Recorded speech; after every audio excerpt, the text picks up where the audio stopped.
Good evening, I'm Rico Full of the European Cricket Network. It's time for Tak de Fate, Notte de Fiesta. That's right, we've already had 4 games in Italy, Milan, and now it's time for party time for night cricket in Portugal. We have a new team joining the competition. Let's see how they get on. So sit tight, the fireworks are about to begin. Welcome to Portugal, T10.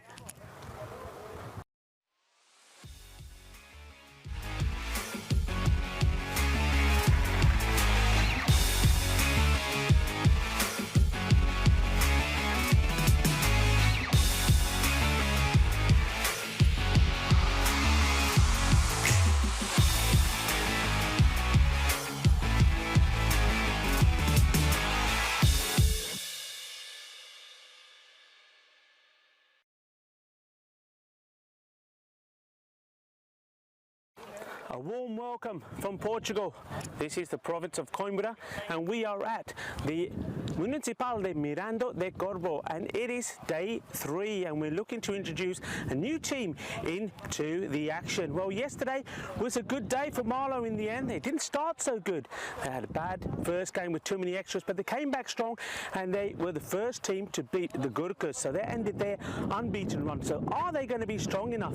And is the practice that they had yesterday in that victory going to be enough to see them beat the new team Oares? Well, let's go over to the tournament referee and the captains for the coin toss.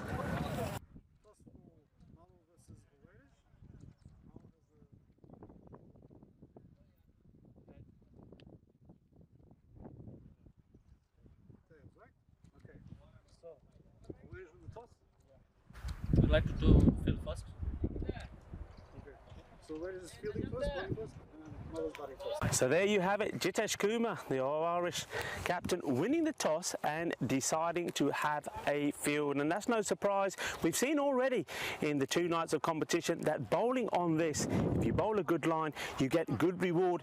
The seamers have got the ball to move around. It's a good surface, it's pretty firm, and I like the grip on it as well. And I think if you get a good spinner, you're going to also get some turn.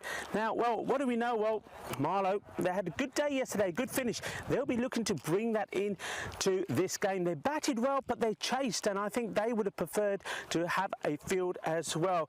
Warish, well, in the bowling front, the main man has got to be Paulo Buchimatza. He is a Portuguese international, and he takes wickets. He's a good all-rounder. Remember, he took 8 wickets the last time he played in the European Cricket Series, and his best was 4 for 3. Now, Marlow, well, they'll be relying on some of the key players yesterday. I think their captain was instrumental. Great all-round performance from him, from Mian, and also he'll be looking for the likes of Amir Zahib to perform as well. And also Nijam Shazad had a very good game. This is going to be a very, very exciting match. Weather-wise, look, beautiful sunshine to start the day. Then, as we know, the sun starts to go behind those hills there, the floodlights come on, and then it is Fiesta de la Noche, because that's when the fun starts and we're looking forward to it. And when the floodlights are on, we know the conditions change as well. So let's go over to Andrew Ryan in the commentary box to the start of this match. Thank you very much, Rico, Full with the introduction, pitch report and preview of tonight's double header between 2 of the favourites for this tournament. We really have been blessed with some of the early matchups in this Portugal T10 tournament, brought to you by FanCode.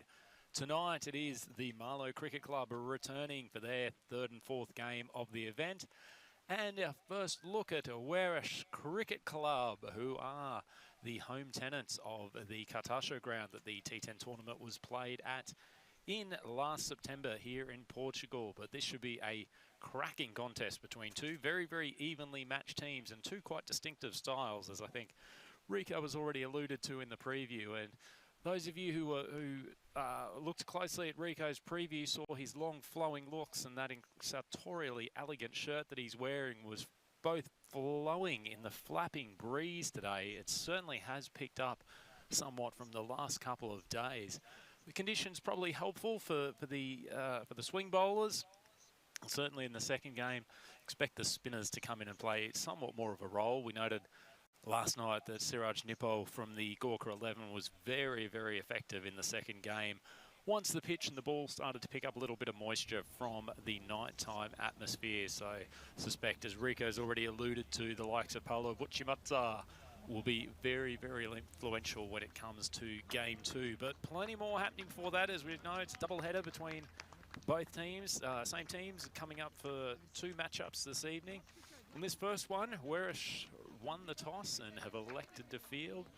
So Marlow sending their opening pair out. I suspect it'll be the skipper, Mian Mahmood, who did such a good job last night. Really gave his team a push along with both bat and ball. He's more renowned as a big hitter up the top of the order, but he certainly contributed with his medium paces last night and was very, very effective. And speaking of medium paces, it looks like Conrad Greenshields is going to take the new ball for Werish Cricket Club. Generally bowls very, very tidy medium pace, Conrad. He'll look to use the facilities as much as possible. Hit that good length that we've seen most of the medium pacers who have had success in this tournament hit on a frequent basis. And if he bowls wicket to wicket, I suspect he'll look to take a couple of early scalps and get them off to a great start in this power play.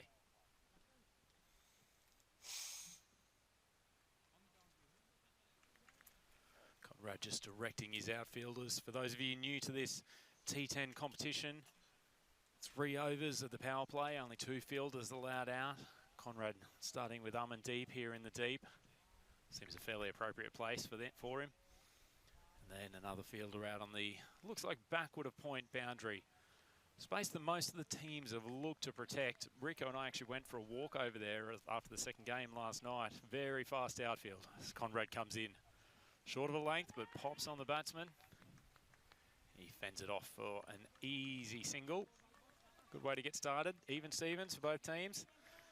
And Mian has been joined at the crease by Zulfi Shah. Zulfi had a fairly eventful first night in the Portugal T10 yesterday evening. He faced 1 ball in both games. First game, absolutely annihilated a 6 out of the leg side, and then the second was brilliantly caught by Gamiro, the wicket-keeper, at a crucial stage in the game. So it was an eventful 2-ball evening for him as Conrad comes in. It's wide ball, called as such by the umpire. Pushing it out, doesn't want to get onto Zulfi's leg side. He knows that's his power zone. Trying to keep it well outside the off stump, but a little bit too cautious. Possibly pushing it out there, hoping for a little bit of swing back into the batsman.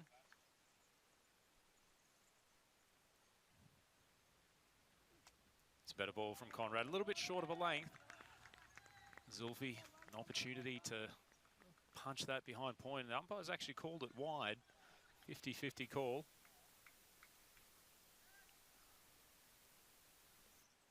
Bit of pressure now on Conrad. We saw Marlow struggle to control the ball in the opening 10 overs last night and actually ended up with penalty runs from taking too long to get through their allotted 10. Pushes that outside off. Umpire keeps the arms down.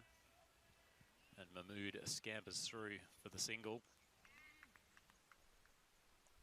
Call of bye from the umpire.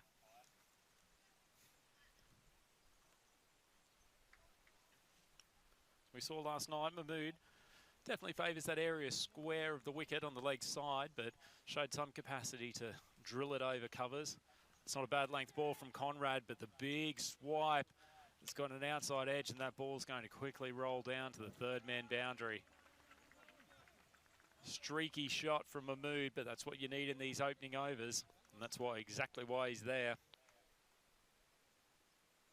Handy start from Marlow. Been relatively subdued performances from the batting lineups in most of the power plays innings to date. Generally the time when you expect the teams to be looking to go at 10 or 12 per over, at least a minimum of 2 boundaries. Full of ball, absolutely cracked through the covers. Superb cricket from Mahmood. He cleared the front leg, beasted it through the vacant cover region, and that is a very, very handy start for Marlow.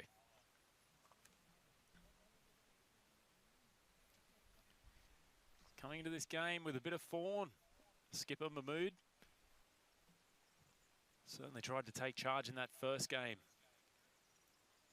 The rest of his side looked somewhat out of sorts.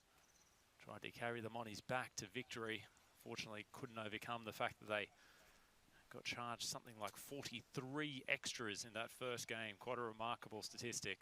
Greenshield comes in, short ball, pulled by Mahmood. I don't think Fine Leg's going to have a play. It might get held up on the track. As it is, it's got enough pace, and that is 3 consecutive boundaries from Mahmood. That one's certainly less convincing than the previous stroke, but it's all down as 4 in the scorebook. Greenshield's first over the tournament. He's just dropping a touch short. Another foot fuller. He'll likely find that good length and get some pop off the pitch like we've seen most of the pacemen do this week. Scampers in, trying to hustle through. That's way down the leg side. Keeper's missed it. Should be fielded before reaching the boundary. Mahmood not having to run particularly quickly to take the second. So 3 wides charged to the account of Greenshields. He'll be frustrated. Generally known for being a good wicket-to-wicket bowler.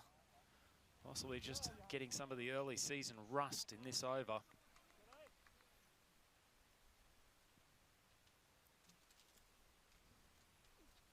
Much better ball. Comes back into Mahmood late. Tried to give himself some room on the offside. That's well bowled from Greenshields. Good finish to his over. He'll be disappointed with the early stages though. Certainly let Marlow get off to a quicker start than he would have hoped. They are 16 for none after over 1, and that succession of wides from Conrad has given Rico Full the opportunity to return to our commentary box here in the lofty heights of Miranda de Corvo Stadium. Rico, lovely to have you back. Hola, thank you very much, and gracias. And well, namaste, salam alaikum, sassriyakal, aibuwan, bienvenido, and buongiorno perhaps as well, or buenas noches I should say, because we are talking about the night time. So welcome to everybody, welcome to our global cricket audience. A very warm welcome to you from this beautiful part of Portugal. Well, you've come at a moment of excitement, Rico, after a relatively sedate opening over from the bowling side. This is my boy Krut Patel, one of the cult heroes of Katasha. Bowls a full toss. Zulfi's tried to swipe it across the leg side, and it looks like the skipper Jitu has unfortunately missed the one-handed catch standing there at mid-wicket. Slower short ball, possibly a chance down the bowler's end, but the keeper coming up with an errant throw. Yeah, it was certainly some fireworks that first over, and then, well, that one, it sort of was halfway down the track. The batsman was trying to smash it away, and that was a very good effort there, I think. I mean, it's one of those, isn't it? They either stick or they don't, and Jitesh Kumar just wasn't, just luck just wasn't on his side, didn't want to stick. So it comes in, third ball. Mahmood gives himself some space. The fielder takes a slightly elongated run towards it. Possibly had a play on the catch if he had been somewhat more direct. Patel inducing some loose shots. A little bit of laid out swing away from Mahmood. Yeah, it's a nice stop there, I think, from Parath. He's got down, made sure the ball was going to go past him. Certainly taking them on, aren't they? Certainly are. Patel short. Zulfi tries to pull it. It's pouched by the wicket keeper. Good grab. We've seen some up and down efforts from the men with the gloves over the first 2 nights of this tournament. Well, this was absolutely beautiful. We'll see this again, and so we should, because there's a bit of masterclass this. It looked like it was going one way, but that's a very good catch from Kuldeep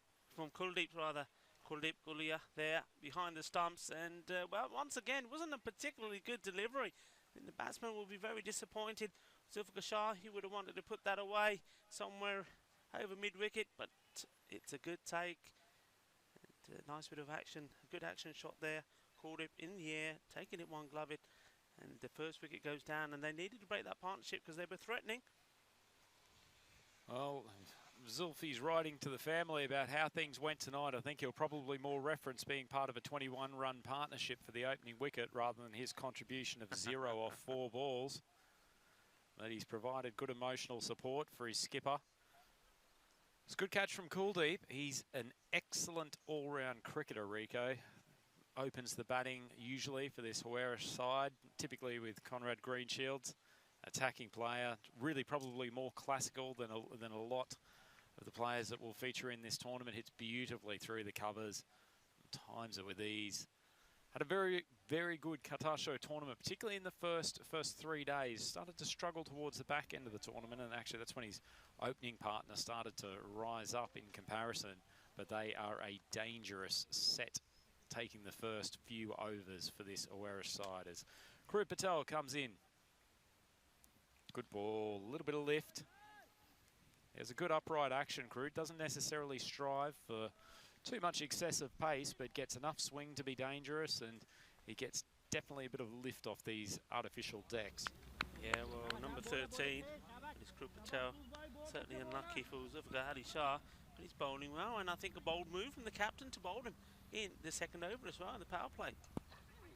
Well fielded by Greenshield. Speaking of bold moves, Marlowe's adjusting the batting order for the second time tonight. Saeed Mazam, who was the hero last night, launching a massive 6 in the last over of the game to basically take Marlowe to victory. He's been promoted up to number 3, and I'd suggest Mahmood would be looking to him to help accelerate the run rate. They are 22 for 1 after the first 2 overs. Certainly not a bad position whatsoever, but if Mazam can get a hold of a couple, he could really accelerate this run rate. And Conrad Greenshield's been brought on for his second over. And look to find his radar slightly more so effectively than he did in the first over. Looks like a little cross breeze coming in now, Rico.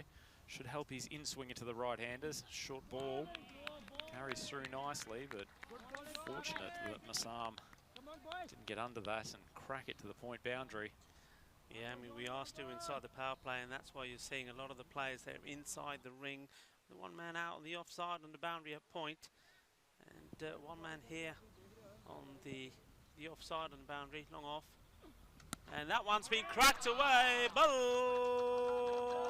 bulle, bulle. That is big.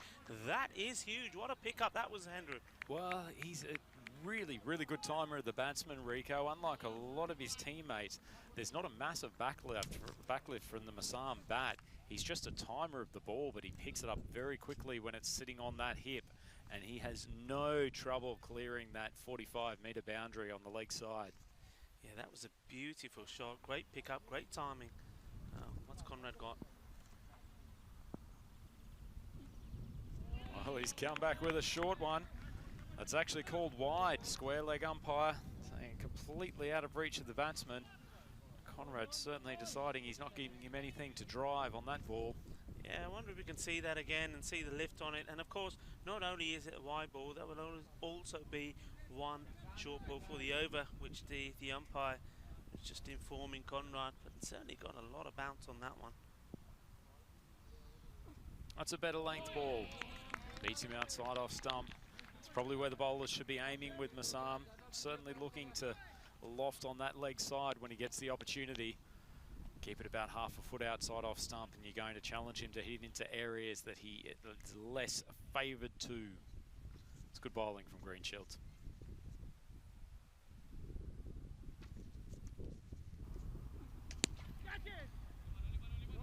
Nice drive. Armandeep comes out and fields it, a long off. Much more sedate over from Greenshield. Seems to have gotten his location back and functioning again. It's good to see. He's going to be an important player with both bat and ball, and in the field as well too. Cracking arm. Won't be too many twos taken on his arm when he picks up the ball in any of the sweeper positions here on this Miranda de Corvo ground. It's a good length ball, hit him in front. Umpires ask the question, and the finger goes up. That's a big breakthrough. Greenshield's trying to finish off his over strongly. Mahmood probably had every right to step onto the back foot. That ball was short of a length, but it's just shot through, and looks like it's taken him at a reasonable height to give the umpire enough excuse to put the finger up for an LBW decision. That's well bowled. Very well bowled.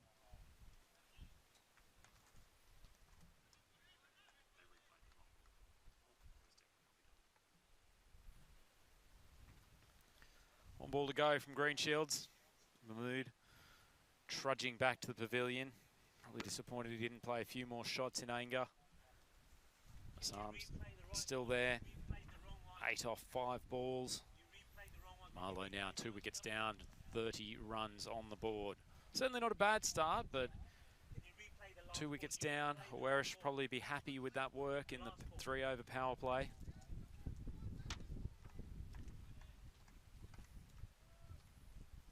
Just seen the replay here.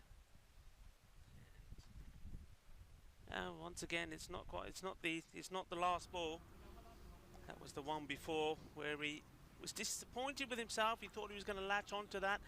He wasn't able to. And then the next ball was right up there. Well, the batsmen have taken a bit of a while getting their kit on, getting their makeup on.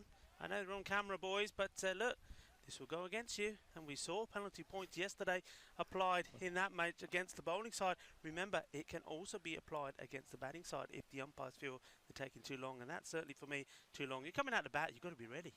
Marlowe's not showering themselves in glory in terms of efficient use of time to date in this Portugal T10 tournament. Najam Shazad coming to join Massam at the crease. Showed glimpses of his quality yesterday. Struggled a little bit with the ball, but certainly some power in those forearms. Can hit a big, big ball when he gets a hold of it, but needs to add a little bit of consistency to his game. Captain will be looking for him to contribute through these middle overs as Greenshield comes in for his final ball. Short of a length, defends nicely onto the offside, no run there. And that's a tidy finish to the over from Greenshields. Came back well after a very, very poor first over by his standards, but much tidier second. And that leaves Marlowe 2 wickets down for 30 after the first 3 overs. Rico, early observations? Well, I think in terms of the runs that they've got on the board, they'll be happy, but the main contributor has already made his way back. He wasn't very happy with the LBW decision and didn't really get the opportunity to witness it again, but the thing is, he did go across, he did stay a little bit low. I think it's even Stevens here right now, but the main man for me now is in here. Najam Shazad, I think he batted very well yesterday. He scored 29 runs in the 20 balls that he got. Now this is the time for him to perform. I always feel, though, that with the captain coming in, it's either make or break for him, but I think that's perfectly fine in this format. If he gets going and he gets some lusty blows in, it gives his team a good start. So he's done that. He's got a good start for them in the power play. Well, T10, it's all about make or break cricket, and here's a man who could certainly break the back of the Marlowe team. This is Hussain, fiery, fiery left-arm bowler, does not mind digging in a short one when he gets a bit angry. Yeah. And that first ball will not make him happy. He's been called for a front foot, no ball, free hit, and that is not a glorious start to his campaign. No, well, you said he's not one that you want to make angry. Well, he's going to be a little bit angry about that. It's first ball, foot fault, no ball, so free hit. So Hussain, he's in the walls early. Don't make me angry. Well, what's the reply going to be? Ominous choice of number on his back, no doubt a reference to his speed in miles per hour. Well, something else came to my mind, but I don't think I'm allowed to mention that yet. It's not quite dark enough. It will be later, maybe in the second match. Well, when we get into game 2, Rico, who knows? Hussain, he's dropped it short. That's been launched out to the leg side. Rico, call 99911. That is an arrest for an aggravated assault on a cricket ball from Massam. That is tremendous, brutal hitting. Well, that's the way you got to do it. You got a free hit.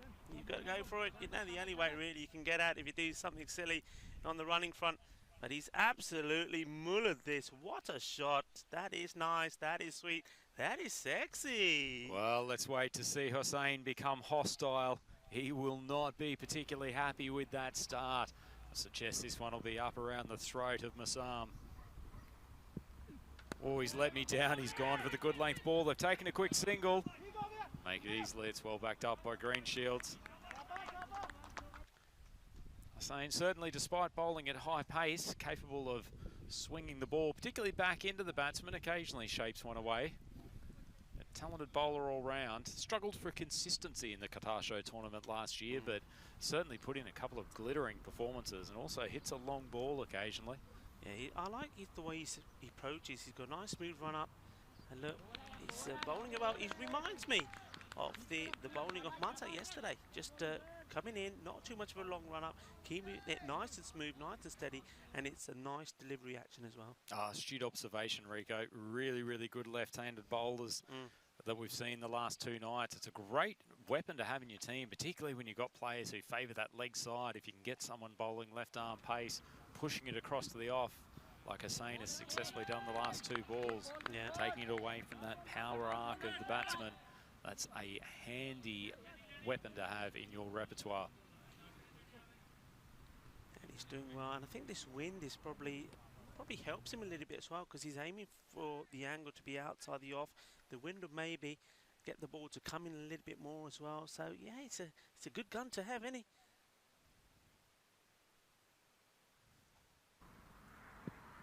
Good ball in the block hole. We talked last night about how the Yorker has gone out of fashion, Rico. Well, there it is. That was beauty. See that again if you can, boys. Courtesy of our guys here from Spring Productions, the camera crew, Darko up there in the tower, Danielle doing all the bits behind the scenes, as well as Mate.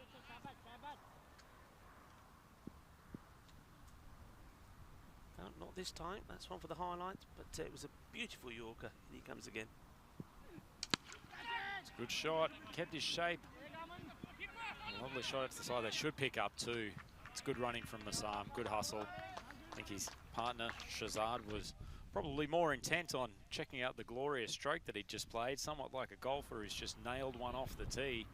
But Massam was fortunately alert to the fact that there was an easy 2. Amandeep had a long way to cover, pushing around from long on. That's a pretty good over for Marlow. They're up to 2 wickets down for 40 off the first 4. By my calculations, Rico, that's 10 runs per over.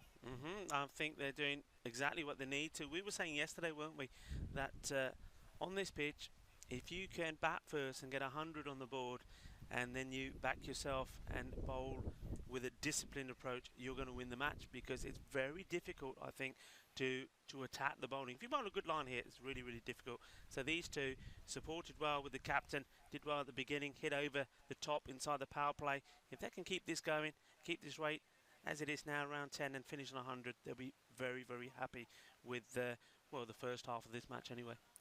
And here's one of the men that you identified as a big gun in your opening introduction, Rico. He is a genuine legend of Portuguese cricket, Mr. Paulo Butchimansa. And I think it is actually illegal around these places to pronounce his name in any other way that doesn't involve an intonation focusing on the matza. But Paulo with his left arm spinners, good flight, juices the inside edge immediately. Kuldeep on it quickly. That's good cricket all round.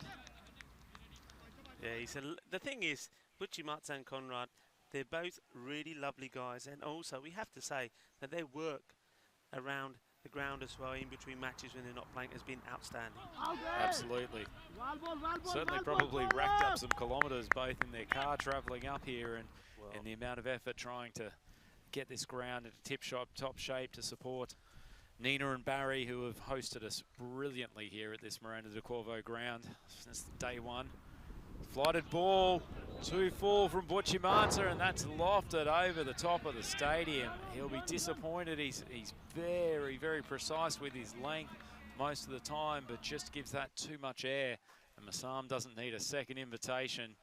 Yeah, I mean, he turns this into a full toss. He's kept his eye on it, got his positioning right. And Shaka Lagya, what's he going to do with this one? Well, he's going to repeat the dose. Paulo deciding, I'm going to give you a second bite of the cherry. And that cherry has been smoked over the mid-wicket boundary. Massam looks in tremendous form. He's up to 27 off 12 balls. Yeah, that was a nice shot. It wasn't the best of delivery, especially when you've got a short boundary. You've got to try and defend there. This one's better. That's a much better length. And he's come back well. Good recovery after being hit for 2 sixes. But going back to that, I mean, we should address it a little bit more. I think European cricket need the likes of these guys. They need the Paulos, they need the Conrads, they need the Brunos, because we can't just keep relying on the older generation to do all the work for us. You know, the new guys have got to step up, and they've got to take the European cricket forward. And I know that Paulo and Conrad are doing some fantastic things for the Federation of Portuguese Cricket, and we'll probably hear a little bit more about that a bit later on tonight perhaps. But well, it wasn't his best over, but take a bow anyway, because you're doing some magnificent stuff for Portuguese cricket. Absolutely, and the left-handed attack continues. Hussain coming back for his second over. It's a mixed bag from Paulo in that first over. flighted a couple very nicely. Massam just doing his level best to keep it out, but unfortunately those 2 full balls both dispatched. And also keeping up the rate. That time that over going for 12, so they've reached the halfway point, 52 for 2. So they certainly are eyeing up that 100. Zane comes in, generates good pace from that run up. Massam tries to launch it again. Fielder coming around, can't quite get to it. That's excellent running between the wickets. No, it's not. What a magnificent throw from mid-wicket. That should have been a pedestrian too. Massam's turn, push for the second, and that is a brilliant bit of fielding. Yeah, that's great work, and wasn't he pumped, Hussain, to get that wicket?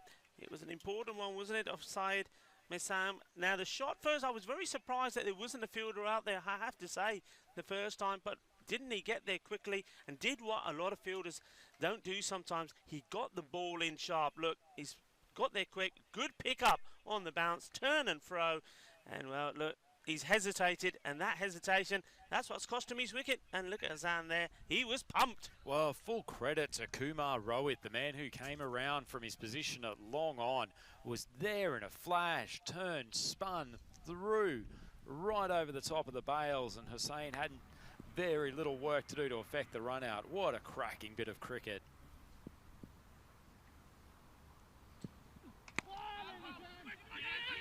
Well, they're still chancing it, aren't they? This time it's thrown. I think he could be gone. You know, he wasn't watching at all, strolling down. I'd like to see that again if we've got a side view of it. He really wasn't accelerating at all. Let's have a look. He was barely ambling, Rico. Just a slow trot like a pacer, just getting into their gallop. He's barely got his foot down in time. Now, this is the interesting side, isn't it? Let's see. Oh! Well, now, we'll let you make your mind up. Fair call from the umpire. Benefit of the doubt for the batsman, but that was close. Very close indeed. Amir Zaib was almost out without facing a ball. As it is, he's managed to drive one beautifully on the leg side, and unfortunately Kumar Rohit can't come up with the heroics for a second and third ball. He's dived over the top of that, and it's a 4 first ball. Zaib showing his intent very quickly. Well, you say very quickly, certainly not with the running, but with the batting, well, we'd be hoping so. The running was shocking, but that's a nice shot. It's a good effort there from the field. I think he knew he had to get the dive in, but unfortunately he couldn't keep himself low to the ground. Interesting stuff. Let us know on the chat wherever you are around the world, our global cricket family. We're loving you being here with us. You know, we're here because you're there. And this is certainly a beautiful part of the world to be in Coimbra. The Municipales de Miranda de Corvo. Beautiful. It's surrounded by nature we are. And we're loving the fact that you're here with us on the chat. Let us know, how close was that run-up? Well, we talked about Hussain's love for the short ball. He's banged that one in hard. It's gone about 17 feet over the head of the batsman, and that's a fairly easy call for the square leg umpire. Yeah. Now listen, I don't know, Andrew, if you watch some of the cricket in Barcelona. I know that Vinny, Mr. Maximo did. This guy, he reminds me a little bit of our man Mohammed Kamran, the firecracker. Certainly does. He was one of your favourites, wasn't he, Rico? He certainly was, and he's can vary his pace, but he also loved the short ball. He wasn't shy to put the quick one in and the short one. Well, so even if you're giving away the extra, it's not always the worst ball. Batsmen really looking to get on the front foot in these T10 games. There's nothing that puts them back on their hind foot like a good short ball directed at the upper parts of the body, and Hussain's got enough pace to get away with it. Full ball driven to G2 at cover, fields it cleanly. Yeah, was hoping to try and get that one a little bit squarer, try and aim to get it through the gap, but as it happens, it ends up being a dot ball. But they're still accelerating at a good rate, and they'll be relatively happy because, well, they've seen out Hussain now. It's obviously one of the key bowlers. Well, it's not quite the over. The umpires have been walkie-talking and saying, no, there is one more to come. So Hussain, they haven't seen him off yet. Well, can he make them pay? gone for that Yorker. This one's been hit high in the air. There is a chance. Fielder comes in, and well, I thought he was going to take it a second time. The first one, it hit his hands hard. The ball pops out, and maybe, perhaps he was hoping Amandeep to take it on the rebound, but couldn't quite keep his eye on it. And that's a big chance to go down. Well, Amandeep fumbling in the deep. Unfortunately, that was probably a chance he'd like to have again. He made good ground, scampered quickly, realised the ball was hanging up in the wind. And he's been somewhat punished by being removed from the long off, or it looked like he was going to be, but he's had a reprieve from Captain Paolo. 61 for 3, 6 overs, so the 10 and over, they are maintaining it. Now this is an interesting call, because with the way these two batsmen are trying to go after it, they say, right, let's just take the pace off, see the spinner work. It's been hit hard, but fielder Amandeep this time gets down, makes a stop, and gets the ball in quickly. So no chance of a second. The bowler does well as well, Paolo, making sure it doesn't escape him. Seen some good arms in this Werash team already. Noted the excellent run out from Kumar Rohit earlier in the day. We know Greenshields has got a bit of a rocket for an arm, and Amandeep showing that he is not a man to be taken lightly. That's hit him in front. Big appeal, Paolo pleading for the umpire to put the finger up. That must have been close, Rico. Yeah, we see it again. The only thing I think it's probably just going down leg. Let's have a look, see the angle of the ball. Yeah, and the height. I think that's hit him quite high up. Does give it quite a bit of flight, Paolo. Decent chance for bumping over the top of the stumps. Should just be one, slightly mistimed out. There is not a single fielder on the infield and the leg side. Yeah, I mean, there, Paolo also himself, but Chimaza is a bit wary that he may get that full toss in, so he's putting the man right deep, but a good hit is going over him. And he's going in that direction, and well, there we go. I said a good hit is going to go over him. Well, it wasn't a good hit. It's gone straight to him, and he's swallowed it. That's a wicket. So, Butchimadza picking up a wicket. Well, Bolter. Tell you what, Conrad Greenshields coming in what looks like a pair of Knickerbocker trousers, fielding that in the sand. It looks like a shortstop in a game of Major League Baseball who's just pouched the second out of the innings and hurls it back to the catcher without any dramas whatsoever. That's a nice, calm bit of fielding from Greenshields. And Paolo, when he saw the big swing coming, must have thought that there might have been another 6 being deposited on that leg side. Batsman caught it well, but trajectory was just a little flat. Yeah. And Greenshields completes the dismissal. Couldn't get underneath it, could he? Couldn't get underneath it to lift it over the top. Good catch taken. And we talk about catches. One thing that we did notice, and well, any teams out there, especially if your new team come together, these guys were in the field a long time before the start of the game, doing a lot of fielding, a lot of catching. Well, there you go. You do your practicing beforehand, and well, you take the catches, but nobody's going to catch that. If we had spectators, maybe that was the one he was wary of. He bowled that a few times before. It's a full toss. It's high. It's been dispatched, and I'm not sure what the umpires actually call that a no ball or not. I don't know if you picked it, but it was pretty high as it reached the batsman. Yeah, and didn't see the arm come out, although there's a bit of communication going through the umpires at the moment. Yeah, but there was a Gundy ball, wasn't it? We talked about Gundy balls yesterday. I'm trying to teach Andrew Ryan a few words of my Hindi. That was Gundy, and it went maximum, and the umpire, well, that's got to be a dead ball. And well, I think Winter hasn't finished his hibernation yet. It's we're in spring, Mr. Winter. Winter, the umpire, he just thought, hang on a minute, I better give the 6, and rightly called a dead ball. Delayed reaction. Delayed reaction. And better ball from Paolo.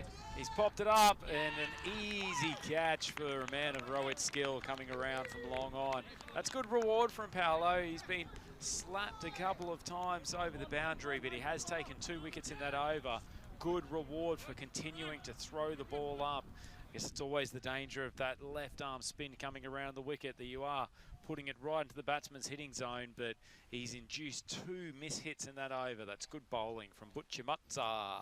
Yeah, no, that is good, because I think that's another thing. If you're a young spinner out there, you will get that. Now, let's talk about young spinners. So I'm going to take this opportunity. I don't say it a lot, but I'm going to say happy birthday to the little maestro, Gurang Mavanishi. He's a lovely kid in Barcelona. And I think everyone around the world now knows his name. He's going to be a young star. It's his birthday today, but that's the same with the little maestro. He's going to get hit. You're going to get some balls that are going to go over the top, but you've got to be persistent, and that's exactly what Bucciamazzi did. And, well, we just saw there what we've got also happening around the world.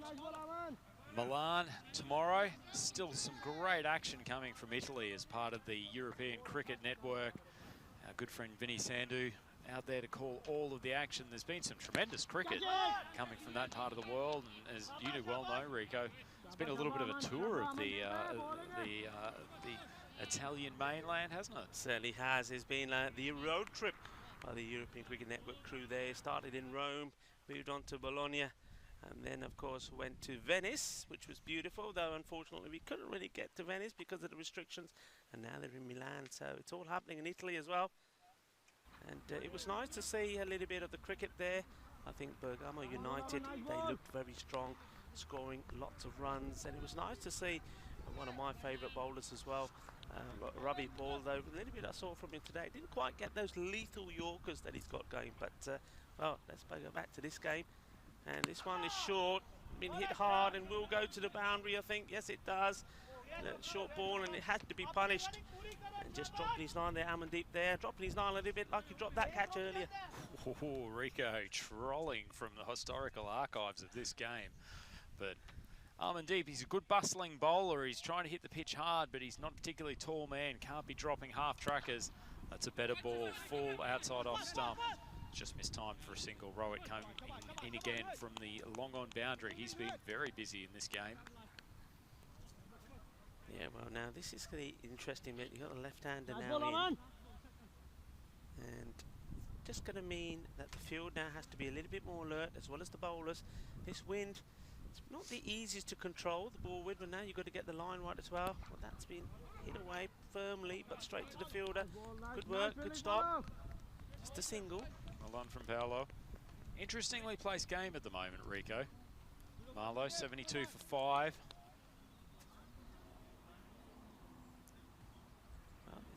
That is the end of the over, and you can see that the wicketkeeper is coming over, called it Golia to have a chat with the bowler, maybe just giving him some instructions and say, look, I know this guy, this is what he's going to do, this is where you got to keep it.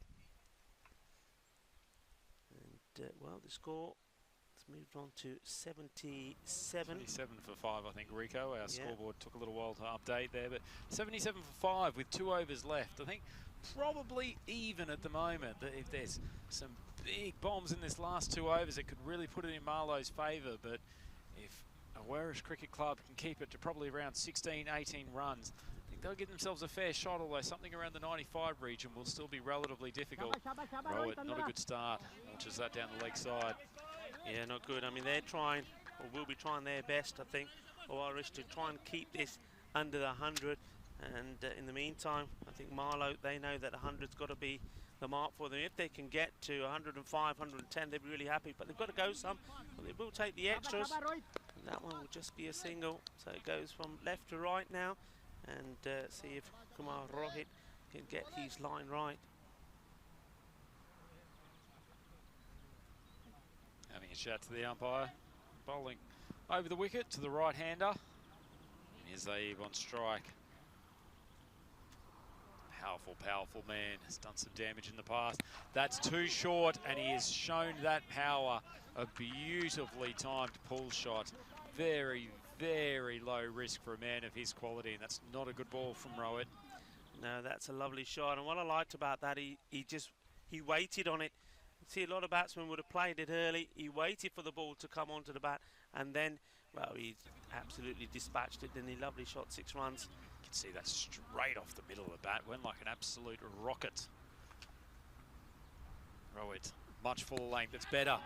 It's lofted, it's gone between 3 fielders. You've got to try and come back for 2, and they do in the end fairly comfortably. This is good. This is the point where you really need to be charging. I always say, Andrew, that this 9th over is the big one. Everything happens in the 9th for me. Either a lot of runs come of it, and it becomes magical for the batting side or magical for the fielding side. At the moment, the batting side will be quite happy.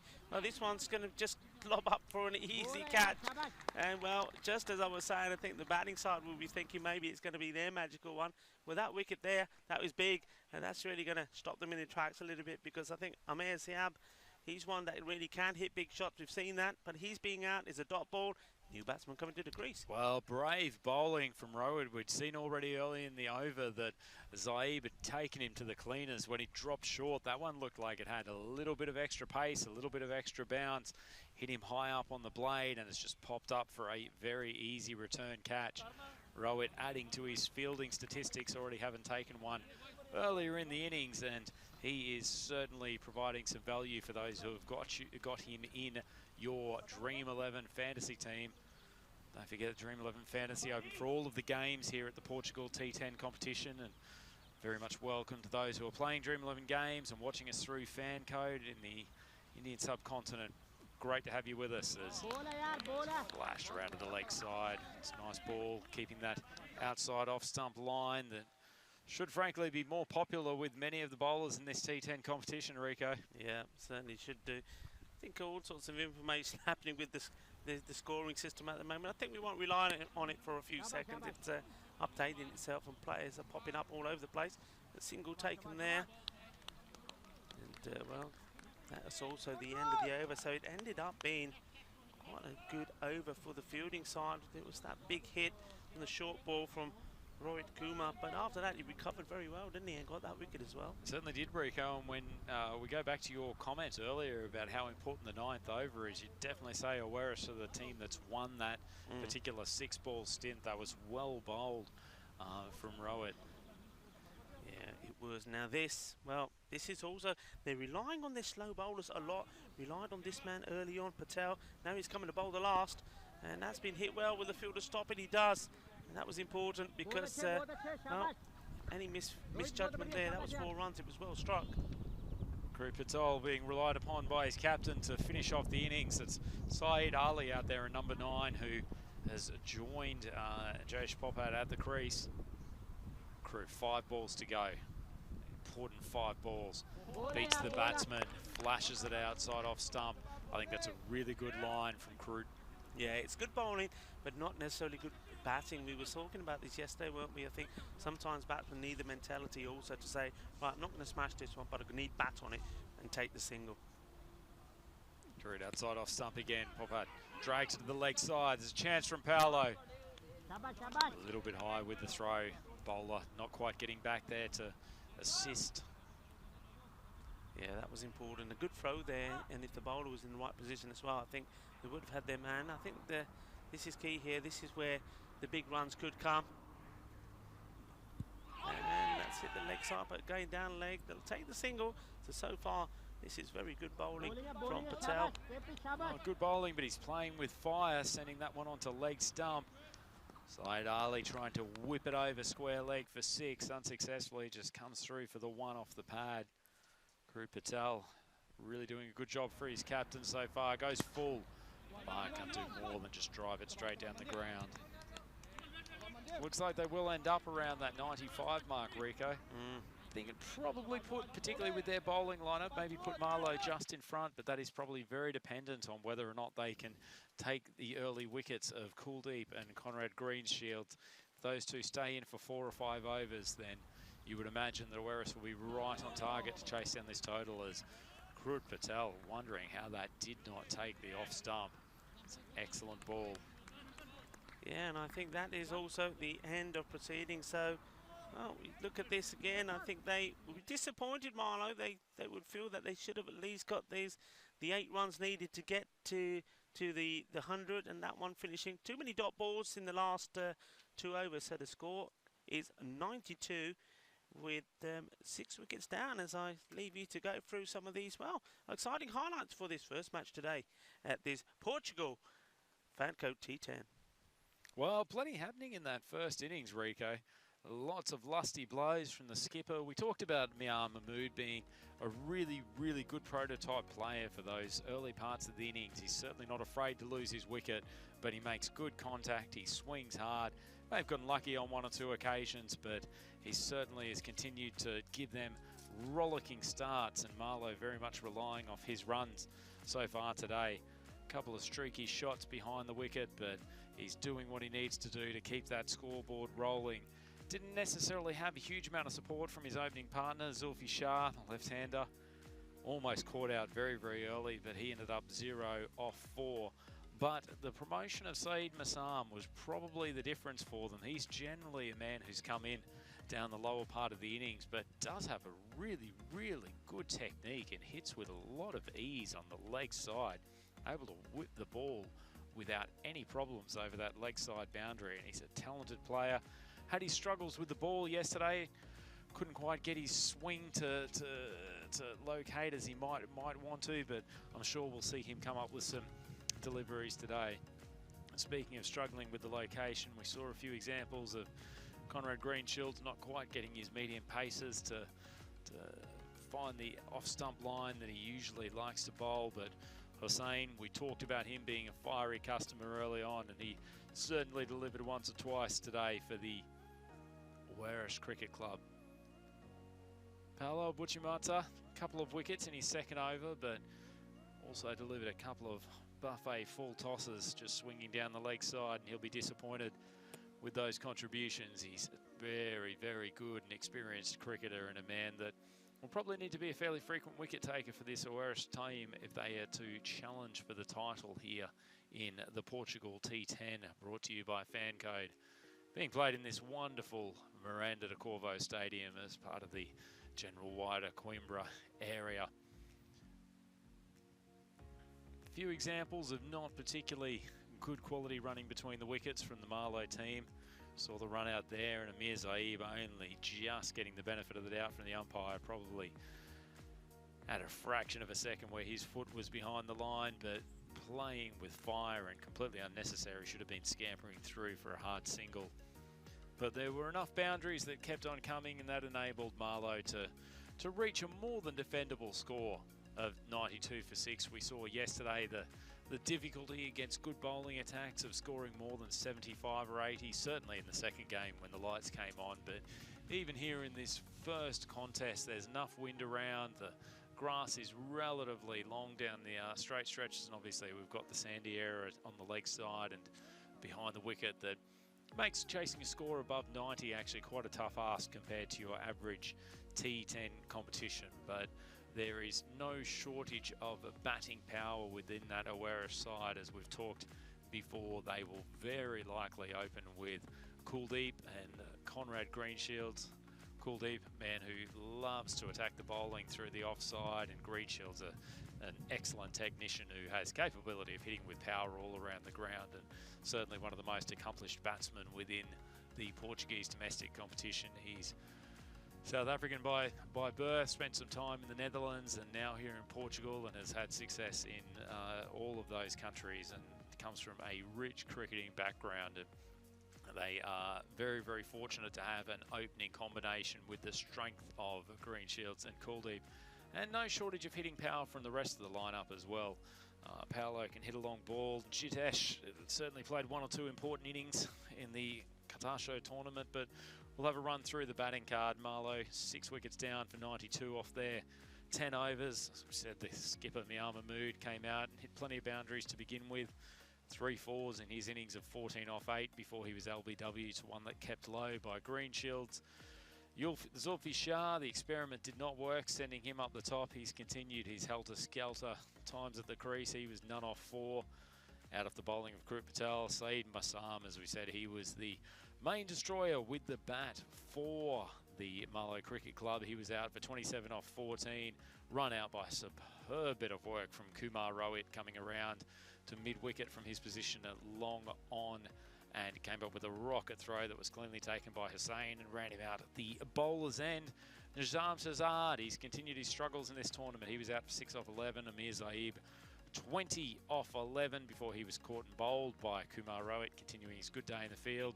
The wicket-keeper, Poppart, he was not out, 5 off 6. Amir Akram, bowling of Paolo Buchimata, had him for 6 off 2, and Saeed Ali not out, 2 off 5. And a quick look through the bowling effort, Conrad Greenshield struggled mightily in his first over with a number of wides, but he came back well in his second, 2 overs for 26 with 1 wicket. Krup Patel, probably the pick of the bowlers. His 2 overs only cost 5 runs, including 1 bowling the second over of the power play. Hussain bowled with a bit of fire, probably not the location that he would have liked throughout his 2. He was wicketless in his 2 overs, costing 19. Paolo picked up 2 important scalps in his second over. He went for 20. A couple of full tosses dispatched the leg side, which it would have disappointed him. Armandeep, just the 1 over. He went for 8 runs with no wickets. And then Kumar Rohit coming in towards the end, 1 wicket for 11 off his single over. So players will be back out in a matter of minutes to come out for the second innings. This should be a very, very good chase. The Warish side looking to run down 93 as their target off 10 overs. Please come and join us for the second innings very, very shortly.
And welcome back to the Miranda de Corvo Stadium for the second innings of this first game of day 3 of the Portugal T10 competition, brought to you by FanCode, part of the continuation of the European cricket season. And we have an absolute cracker of a first game here tonight.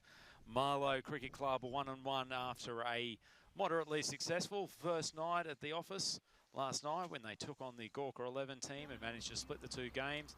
And with the bat now trying to chase down a total target of 93 runs is the Awaris Cricket Club.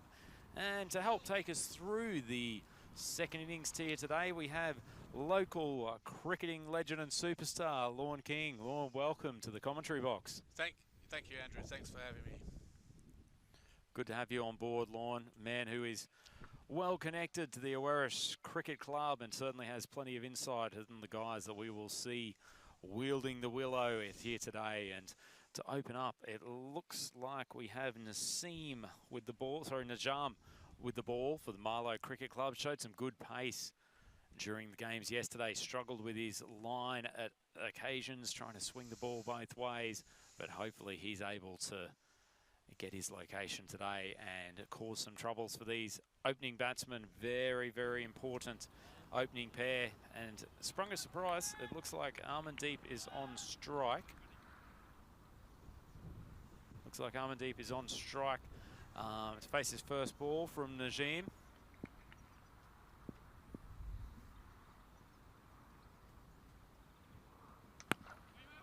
Tries to cut that away. Fielder comes around from cover. Takes it cleanly. Important for Marlow to start well here. They've got a good total on the board, but certainly not enough to leak 40 or 45 runs in the opening overs.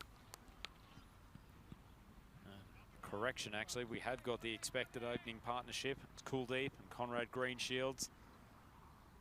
Kuldeep on strike for these opening deliveries. Whips that off his pads. A magnificent cricket shot. It doesn't pull up within the sand, and that's a superb start for Awaris. He has got great shape, Kuldeep. Well timed, did not swing hard. Great start. 4 runs off the first 2 balls.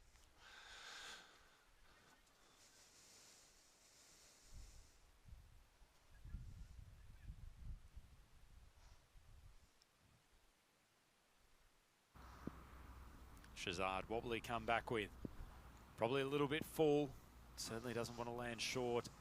No protection over that deep point boundary. He's got the man at fine leg.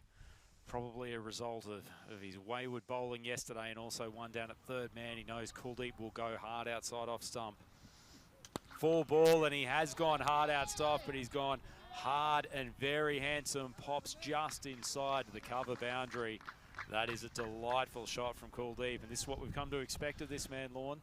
Absolutely, Andrew. The Awaris team put a lot of faith in their opening batsmen, Kuldeep and Conrad Greenshields, and 2 solid players and dangerous players as well. So let's see what happens. It's a good start. 2 boundaries within the opening over. We've talked about Awaris having to get off to a fast start. Shazad comes in, goes full, he goes wide. Thought he may have gotten a tickle off that, may have been a deviation off the pitch, but Kuldeep not afraid to push hard outside off stump. Shazad struggled with his line yesterday. Does not want to go down that rabbit hole again. Andrew, we've seen that both teams have attacked in the first over or 2 with a slip. It's good to see, looking for wickets in the opening overs. Well, you can only have 2 men outside the 30-metre circle. It's a good attacking ploy. That's a better ball. Kuldeep good enough to ride the rise. Takes it down for a single. He looks to push it too. Good throw coming in from the outfield, but he's a quick man between the wickets. Greenshields had an open invitation for him to come through for the second. It's well run. On paper, both these sides very close. Marlow had a hit out yesterday, so maybe marginally favourites, but on paper, 2 very good sides. Well, I think we saw that yesterday, didn't we, Lorne? The Marlow boys struggled in their first game. Once they got into feeling more comfortable with the ground, with the Kookaburra ball, they came out with a much better performance in game 2, and we may see the same thing here from Awaris. That does not mean that they will be giving up in this first game, though. And certainly, if these opening pair of Greenshields and Cooldeep can stay in there for the first 4 to 5 overs, they'll go a long way towards winning this game. I know Conrad likes Cooldeep taking the first ball. Seems to be working very well. They have a good understanding and very, very good opening partnership here for them. Shazad trying to close out the over. There's already 11 off it. Full ball, Cooldeep doesn't move the front foot, swings wildly. Fortunate that it goes through to the keeper without an edge, and that's an eventful first over. Awaris, 11 on the board, no wickets, 2 boundaries to Cooldeep. He looks in fine form to start this tournament. These two teams, Lorne, play each other quite a few times throughout the season, don't they? Both based in the, I guess, Lisbon and surrounding areas. Absolutely. I myself work in the Awaris, so I'm very familiar with many of the players from the Awaris team, and they do play each other quite often, and the results are very even between the two of them, and 2 very big sides in this tournament, and I wouldn't be surprised if these 2 sides meet each other later in the knockout rounds. I certainly suspect you're right there. They are 2 of the favourites for this Portugal T10 competition. Can you tell us a little bit about the Awaris area? What happens out in Awaris? What type of town is it? Sure, I will. Shot this ball. Like Yasir coming in to bowl the second over.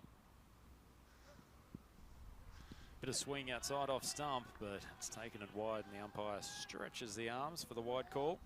Yes, and Awaris is it's a municipality about 10 kilometers outside of Lisbon, and yeah, so most of these boys based in Lisbon, Awaris, Cascais area.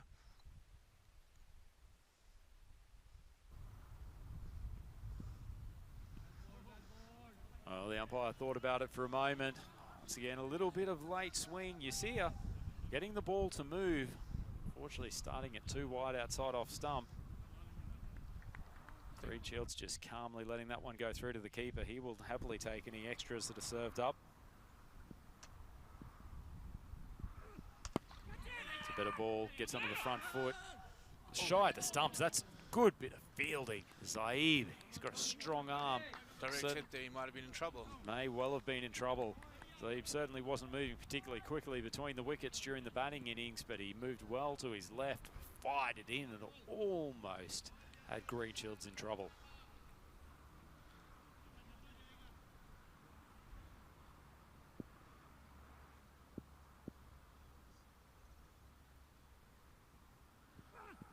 Short of a length, Cooldeep rocks onto the back foot. Helpful late swing from Yasir.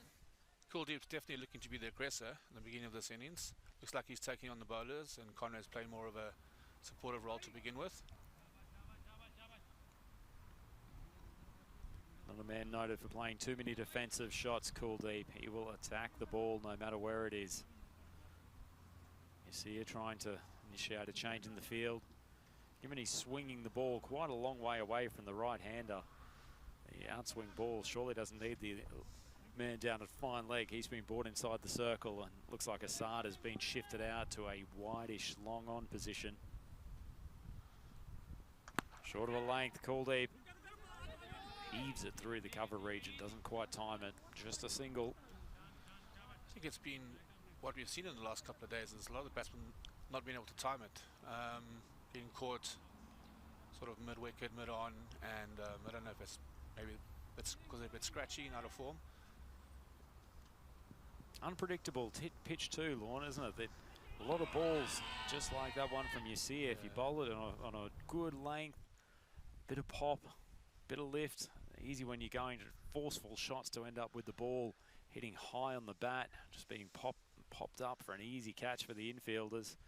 Yasir under a bit of pressure now though, too many extras, and it was an issue that afflicted the Marlow side last night. They certainly don't want to put themselves at risk of more penalty runs. And he sent it down leg side. That's going to run all the way for a boundary. Yasir just motioning of where he wants to put the ball and suggests that dead straight is probably the way forward for him.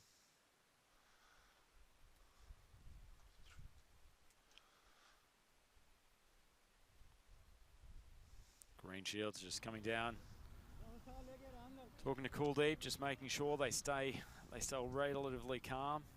Feels like they're in control of this chase at the moment, and certainly being helped by some extras from the Marlow bowlers. You see a short of a length, rocks onto the back foot, doesn't quite time it. Straight down the ground, Assad slightly lackadaisical coming in from long on. It keeps it a 1. There's no use taking the risk on the second. Green Shields probably looking to hit that somewhat more leg side. Didn't quite time it. Good batsman though, isn't he, Lorne? Shots all around the ground. It's probably not one place that you can say you can consistently tie him down. Absolutely, he's Portugal's 360 degrees batsman. Fairly mediocre bit of fight fielding, but they don't manage to get the single.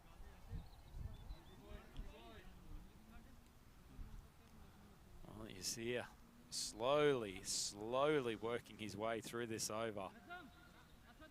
Not sure that Mahmood really wants to be using up time with too many fielding changes, bringing a man from behind the wicket all the way out to long on. It's chewing up through his time, and they haven't learnt their lesson from yesterday when they received 10 penalty runs. Don't you think they've got quite enough runs on the board to start contributing freebies? It's a better length ball, inside edge, and Kuldeep scampers through for a single. Feels like he is monopolising the strike through these early overs. Green Shields not getting too many balls to face, but Kuldeep's ticking the score along well enough. 23 for no wicket after the first 2 overs. I think they'd be fairly happy, Lorne, with that start. I think they would, and you know, just consolidate 2 overs. There's always room for consolidation in cricket, even though we're only playing 10 overs. And you know, I think these boys just look after the first few balls. The boundaries will come later. Oh, Marlow without their star paceman Zafar Ali tonight. They're going to have to work out who their premier 5 bowlers are. He's certainly the man that they tend to rely on for the opening stints to keep the power play in check. Looks like Zaib coming in for the 3rd over. He's right on the button straight away, but that's nicely played by Kuldeep. Just takes the single. And one thing I've certainly noticed from the Awaris team so far in their batting innings, manipulating the field and working the singles much more effectively than any other team that we've seen so far. You know, in T10, it's every ball's an event, but there's still a lot of space to play some conventional cricket, Andrew. And, you know, sometimes that brings the confidence, taking a single here and there. Keeps the scoreboard ticking. Oh, that's a good ball. That's what we've talked about, getting on that good length, just on or outside off stump. Green Shields, not much he could do with that. That ball has jumped off a good length. Yeah, when I first came to Portugal, I had a few games for the Warish team. Lived quite close, but I've just decided social cricket's the way now. Is there a lot of social cricket that goes on in Portugal? Oh, well, that's a very antisocial piece of batting from Conrad Greenshields. Hospitable half-tracker from Zaib, and he has wasted no time in dispatching that over the mid-wicket boundary. Just an example of his class and his power. It's a glorious stroke. Yeah, if it's in the arc, it's out the park, eh? I don't think he needs a second invitation for that sort of delivery. Greenshields takes his stance almost completely outside leg stump, challenging the batsman to bowl into his body before he shifts across and either takes the leg side wide or wants the ball outside off. That's exactly why. Plays beautifully through the offside. Strikes that one down to long off for an easy single. Yes, Andrew, we have quite a few social teams here in Portugal, and Coimbra Knights, one of the teams up here, was a social team, and played a lot of games against them. My team, Cascais Cavaliers. Add to that off this ball. Short of a length, Kuldeep rocks around, beautifully timed, and Zaib dropping short on multiple occasions, and you can't do that against batsmen of this quality. Kuldeep has timed that beautifully. It's rocketed off the bat, and that is an easy boundary for a man of his quality. I think at my age now, I'm just keen for a bit of social cricket, just to enjoy it. So I decided that would be the way forward. Saeed short again. At least he's outside off stump. Kuldeep only getting it on the toe edge of the bat, and that's an easy single. Not a huge amount of protection, despite us still being in the power play. They've got 2 men in front of the wicket for that last over, long off and long on. And I suspect the Warish will be pretty satisfied with their work. 36 coming off the first 3 overs, going at a run rate of 12. If they keep up that run rate of 12, they should be able to get the score, but cricket's a funny game. Things can change very quickly. Best way to slow the run rate down is to take some wickets, isn't it?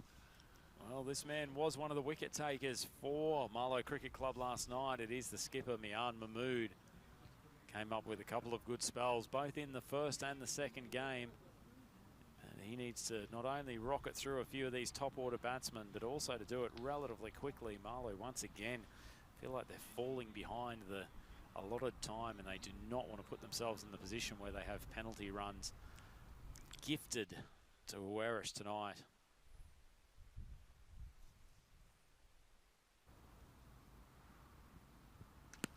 Kuldeep swivels almost like he's standing on an office chair. That's beautifully played. Mahmood kept it inside the rope.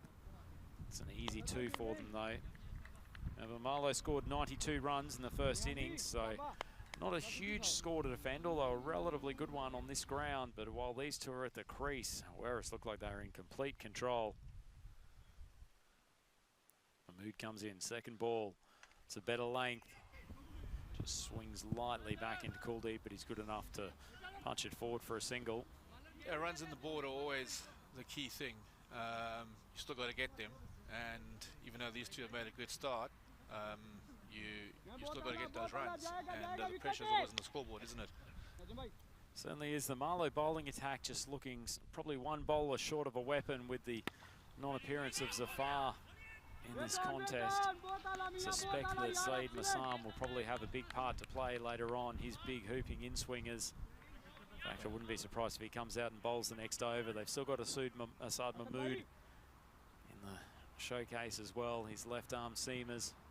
Mahmood floats a slower ball. It's way down the leg side. Umpire's taken his moment to consider the wide. Fairly easy call, I would have thought. Yeah, absolutely. The Marlow boys are really going to miss Zafar because he's an excellent cricketer, all-rounder and superb player. I know the Warish boys rate him very highly. They'll really be missing him today. But he should be back for the second game. They may respect him. I'm certainly sure they won't be missing him. They'll be quite happy to not see his name on the team sheet. Sure. Greenshield's just taking his time as the umpire waiting for square leg to get back in position.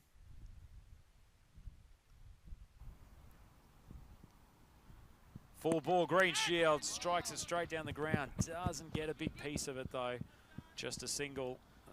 The men have split fairly widely between long off and long on. They say he'd be eyeing off that straight boundary. Doesn't really need to hit it for 6. He can just drive it straight down the ground. There's a little bit of a dip down to the boundary here, and ball will race away for 4. Mahmood full, another slower ball, well bowled. That's what Marlow have to do, take the pace off the ball. I think that's going to be working for them because they've got a lot of bowlers, quickish bowlers, not many slow bowlers, so we're taking the pace off. It's in the air. Massam coming around, takes it comfortably. Kuldeep is gone. That's the main run scorer so far for Warish. He was doing all of the damage, or most of the damage certainly. And we talked about Massam's potential influence with the ball, but he's taken a very tidy catch coming in from long on.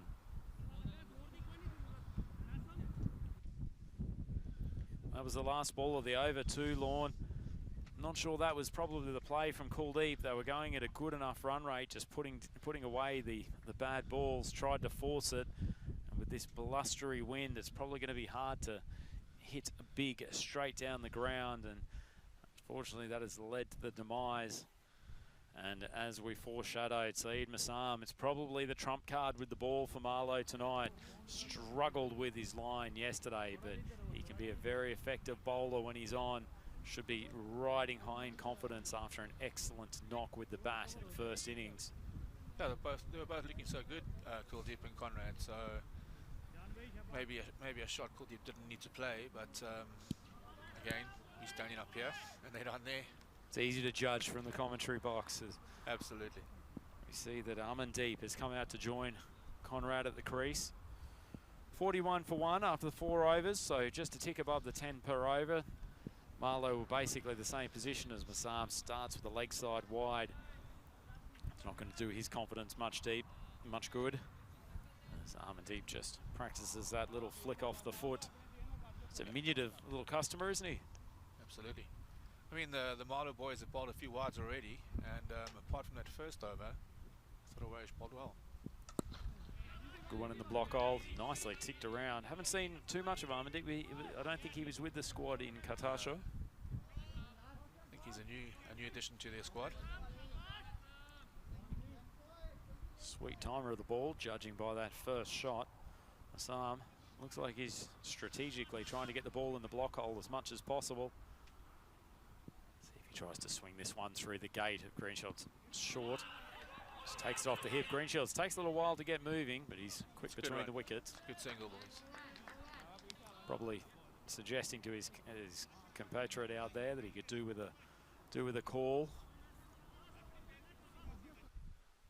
Someone fired that one in a little bit quicker.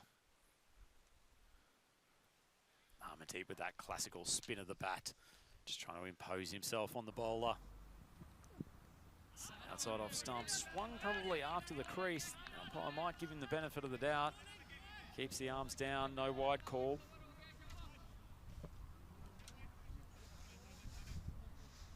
So, given us some good observations while we've during these first 4 overs, Lorna, while we've waiting for Amandeep to tie his shoelaces. Never quite understand how a player has the shoelaces undone when they've just arrived at the wicket, but you're quite heavily involved in Portugal schools cricket development, aren't you? Yes, Andrew. I'm a teacher, actually at international school in Awarish, and you know, I love my cricket, coming from South Africa, and we got a little cricket club that happens every Wednesday. Oh, good ball. Rose just off a good length. Amandeep looks like had a little nibble at it through to the keeper. So I'm very excited, but no chance at a dismissal. Yep. So the international school, did you find a huge amount of local kids there as well, or is it mainly expat? Well, there's a bit of both. There's always a lot of expats, English, South African guys. Oh, what a ball, Massam finally finds his location. Conrad trying to loft him over mid-wicket. That is a huge scalp in the context of this game. That will give him no end of the confidence, a cracking delivery. And both of the big guns for Awarish Cricket Club are now back in the pavilion. We may look upon that as the big turning point for this game. Don't know if they were short enough to play that shot, Andrew. We'll see on the replay, Lorne. It's a pretty good length ball. Conrad trying to heave it over the leg side, probably just lost his shape a touch, and maybe wasn't the ball that that he needed. Both he and Kuldeep have been dismissed, trying to force the issue. Certainly the Marlowe team have managed to just pull back this run rate over the last over and a half. A couple of good overs, and Massam well on his way to probably taking the Man of the Match award. This is Paolo coming in, I think. Well, he's an experienced customer to bring to the wicket. Paolo Butchermata. I'm sure he'll try to nurse Amandeep through this middle overs of the chase, but they don't have a huge amount of time to get their eye in. They really need to start moving along. Run rate fallen below 10 and over. Paolo left arm orthodox, but bats right-handed. Powerful striker, isn't he, Lorne? Absolutely. Paolo's been sort of Mr. Cricket in Portugal for many years now, and you know, he loves the game, and yeah, he kind of lives and breathes the game, and an excellent player. Oh, crunching, haunching over that bat. That's a good ball. Big appeal from Massam, and the finger goes up. That is a match-turning pair of deliveries. first dismissing Greenshields, and then he finds the right length again. Paolo playing around his pad, and he is gunned by the umpire. 2 wickets in 2 balls. What a turnaround for Marlow Cricket Club. Let's have a look at that. Oh, Massam very, very excited. Certainly sold the appeal to the umpire. May have just been creeping over the top, but umpire felt entitled to put the finger up. Paolo trudges back to the dressing room, and all of a sudden Marlow are right on top in this game. Maybe the captain G2 coming to the wicket. Really would have liked Paolo to manage to manipulate a few during the last couple of overs, but it's not to be. A few balls ago, we were just saying how great a start it was from Owarish, and that's cricket. In space of about 6 or 7 balls, game's changed. Well, doesn't it change quickly in this T10 format? Absolutely. Every ball's an adventure. Yeah, just going back to the schools cricket, we do have a mixture of sort of Portuguese and international boys at our school playing cricket, and we have a few other schools in the area also involved. It's punched down the ground from Armandeep. He's actually been joined by Hussain at the crease. He will not hold back from taking some lusty swings, and when he makes contact, this ball will be flying. Seeing some clouds come out from from just over the stadium roof. There was some threat of rain for the evening session here in Miranda de Corvée. We hope that they'll just blow past. Certainly looking slightly threatening at the moment as Mahmood comes in. Second ball, big swing. Mahmood, he won't have any sighters. Yeah. Another one of the Warish crowd, bowls left arm, bats right-handed. Mahmood continues to be an effective bowler for Marlow. Full ball in the block hole. Well, there's a chance at the bowler's end. Poppart struggled with his arm last night and decided not to fire the ball at the stumps there. Armandeep with enough time to turn around. But Mahmood came up with a cracking Yorker to dismiss Imran Khan from the Gorkas last night, and shown once again the capacity to deliver that ball comfortably as Hussain swings mightily, but nowhere near it. The ball was going way down the leg side. Yeah, so about 5 years ago, Andrew, we started this international schools match between the Warish International School and the British School in Porto, and it's called the Warrior Series, and every year we play twice a year.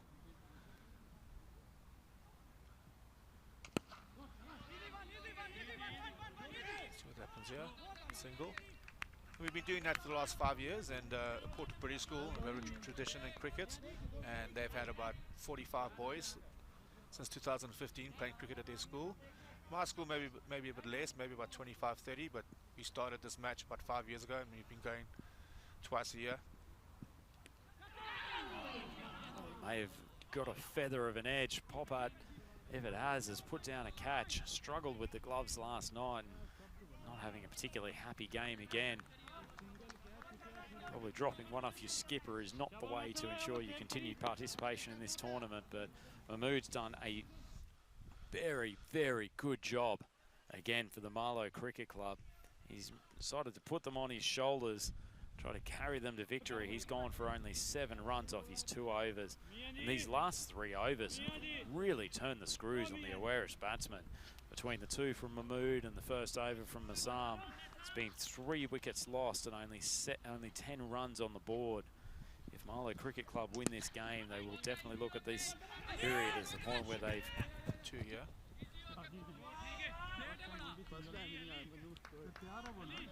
Well struck from Hussain. Just taking wickets just puts the pressure on the batting team. I mean, the other guys that have come out have just felt the need to up the run rate because the wickets have fallen around him. Well, the run rate's down to 8 and over.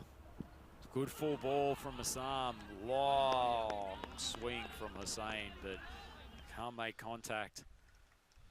Into a bit of a catch-22 situation. Probably needed to take a couple of balls just to get his eye in, but as it turns out, now into the 7th over, and they are slowly or quickly running out of balls to chase down this target. Certainly not out of it by a long way, but they need to get moving. It's a good ball, big swing. It's just going to be crunched out for a single. Hussain hustles through, but no chance for a second. I think it's probably his partner Amandeep who has got to try to take the majority of the deliveries. He looks like a class bat. Sure. Just has not really had a huge amount of strike. He's only faced 5 balls today. Some space down there at fun leg. It's a good full ball from Massam. Well played from Amandeep. Not a huge amount that he could do otherwise with that delivery. And just punch it for single out to long off. Yeah, they don't have a fine leg out there, so maybe the lap could work. Not always easy to play those shots, but there's definitely a boundary in that area. What's your main go-to shot for the boundaries, Lorne? The forward defence. Just timing it beautifully. And that's lofted by Hussain. Man coming in off the boundary. He was a little bit slow to move. Oh, it's been run out by a mile. Amandeep trying to push the second. Can understand why he did it, but that is not a wicket they could afford to lose. And that is contributing to the Marlow team really taking control. You can see Hussain down on his haunches. yeah, I just feel the Warriors are trying to force the issue here. They felt the pressure of those 2 wickets falling earlier, and the rest of the guys are coming out and trying to force it. But that's the way it is. It's T10 cricket. Also probably showing a little bit of a lack of depth in their batting order as well. Relying a lot on the 2 openers for their run-scoring feats. I think there's a bit of batting in the Warriors team. I just feel that maybe their batting order, they're not quite sure of it, and you know, maybe not having played for a few months and being their first game, a little bit of uncertainty of who should go where. Because I know in the past tournament, this wasn't, apart from the openers, this wasn't the batting order they went with, so maybe they're a bit unsure about that at the moment. Well, just to jump in, Lorne, I think we've got a free hit here. It must have been a no ball in the last ball. Big appeal from the fielders. Absolutely pointless waste of breath and voice. But Massam gets away with only a single. Must have overstepped on that previous ball, but as you remember, it was a run out. The fielder not coming in and taking the catch from mid-wicket.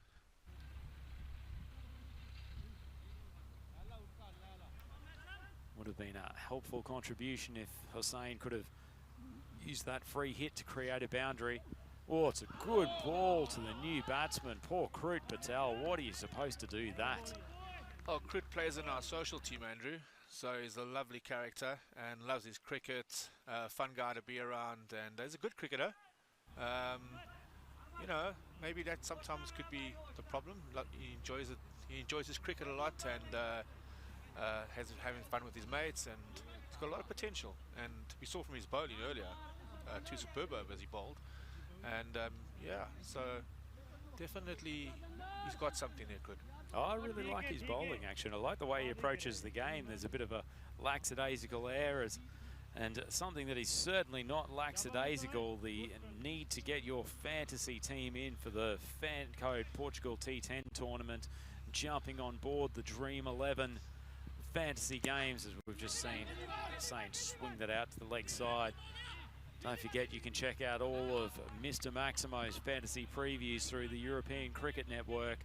Certainly the best insight into who is going to contribute from each of these teams in the Portugal T10 tournament. Not to mention our T10 tournament going on in Milan, the European Cricket Series, as Krut Patel has whipped that beautifully off his legs. That is the nicest shot we've seen off an Awaris team bat for a number of overs. And the man with the swagger, Krut Patel, wouldn't it be a story if he could carry them to victory in this first game tonight.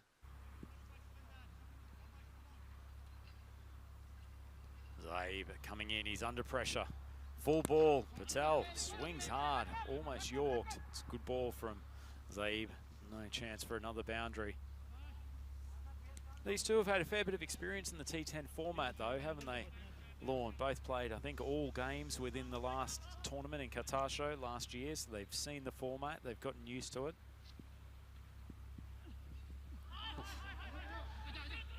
Krut pushing through for the single. Not sure if that's going to be called wide, but it will certainly go through for a bye. Yes, they have.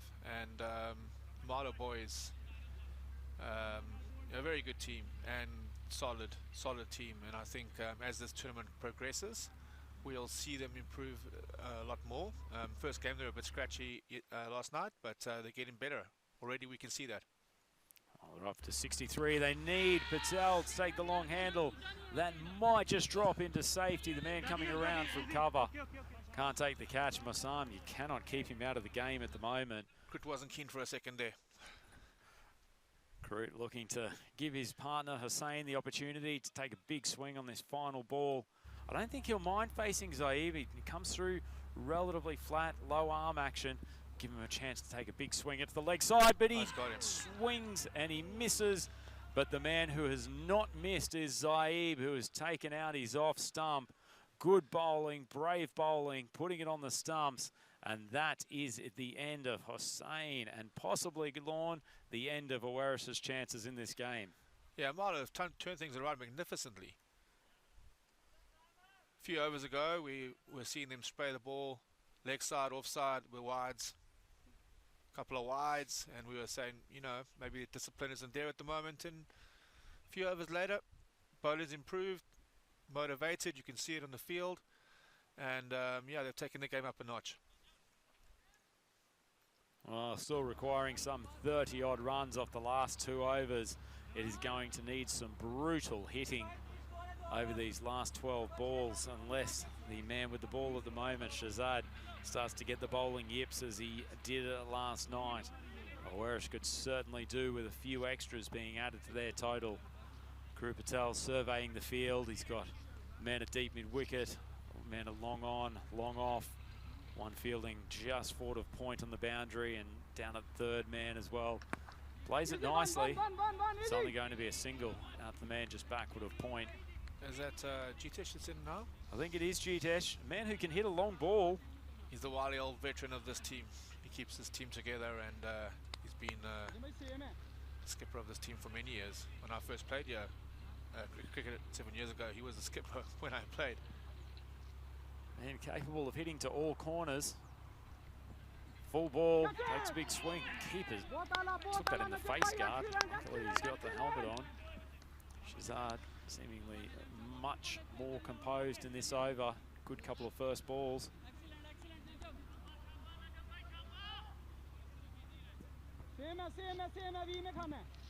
Whereas 65, 5 wickets down, only 10 balls left in this contest. They really need a boundary from the skipper. Short ball, he's taken a big swing. That's in the air, very high. The man's come around from deep mid-wicket and takes a comfortable catch. Thought G2 would have had his eyes light up with that short ball. Just mistimed it slightly. Bounced more than he would have expected and just got out of his hitting range. And it's popped up, and that is a well-taken grab out on the boundary. I think that's a sign of not being in, not having cricket behind you. You know, it was there to be hit, but as you say, not quite timed. Caught it deep mid-wicket. And maybe in a week's time, that might sail over the pavilion. Well, Shazad finally getting some reward. Hit the pitch hard. Comes on with a bit of pace. He's clearly a strong young man. If he can get his action right and consistent and get his line more on the off stump, just outside off stump line, he could be quite a handful, particularly with the new ball.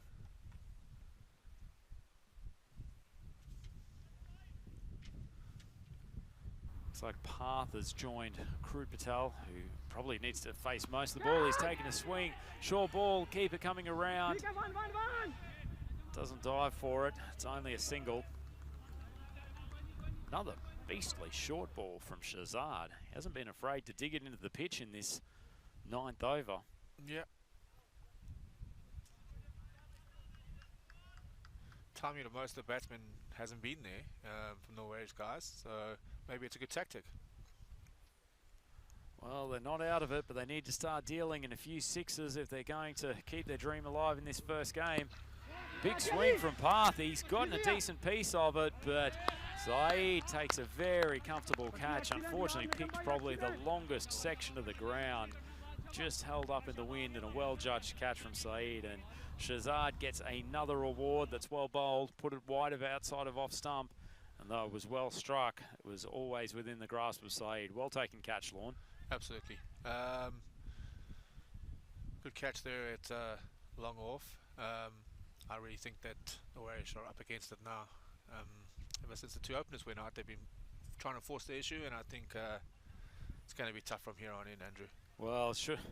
Feels like there's a few symbols around. We've got the rain clouds pouring in. The wind is whipping up some serious gust, and we've just had a dismissal. But before that, we were 66 for 6. It's we should have known there was something bad going to happen on that ball. Sure, that's nicely played from Patel. He's probably going to end up with a boundary that's flown away over the quick outfield, almost taken out the new clubhouse. Talked about before about how quick the outfield is in that section behind point for the right-handers.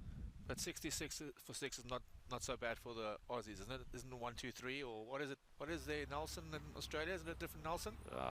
You're asking me trivia questions, which I've always thought the concept of evil numbers is almost too ridiculous to engage in. We'll do a bit of research during the middle of the two games, but certainly 666 is not a number that Awaris Cricket Club would be enjoying too much, but they've managed to get away from that by losing the 7th wicket. Well, Crew Patel probably needs to get back on strike if they're to have any chance in this game. It's taking the score up to 70, so some 23 runs needed off the final 6 balls. Yeah, I think some balls need to be voted off this island if Awaris are going to have a chance. Well, I'll tell you what, that was actually heading down the leg side. Yeah, the batsman hadn't have skipped around. He might have even been able to get the single if the keeper had have fumbled the ball, and that would have been a great start. Maybe some clever bowling there. Maybe you saw him moving. Could have done, could have done. Let's give the bowler credit for it. You see, he struggled in his first over, but now he's got Krut Patel to deal with. Swings hard, strikes that magnificently, keeps his shape very well, and has plundered a wonderful pull shot for 4, just keeping Awaris's hopes alive. Takes them to 75 for 7, 4 balls remaining. They need to get up to 93, so 18 required. Just a lazy 3 4s and a 6, and job done. Just up Chris Alley. 4-ball Crude has launched it over the top. He's almost reached the boundary, but unfortunately has picked out the longest part of the ground again.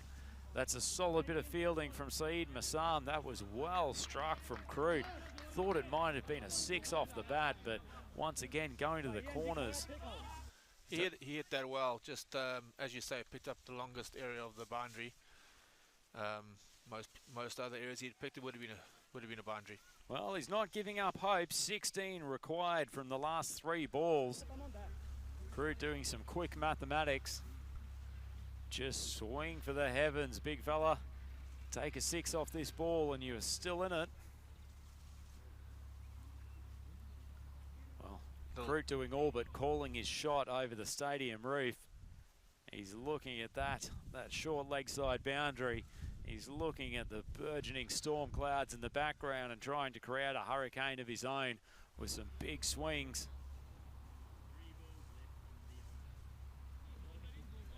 They're waiting for a score signal from the European cricket score bench, but 16 to go, 3 balls. Crew Patel, he's in charge. Oh, it's a good ball. It's popped and short, and that is probably enough to give Marlow Cricket Club the win here. Patel had what he wanted. He's played an excellent pull shot already. That one just skipped on a bit quickly.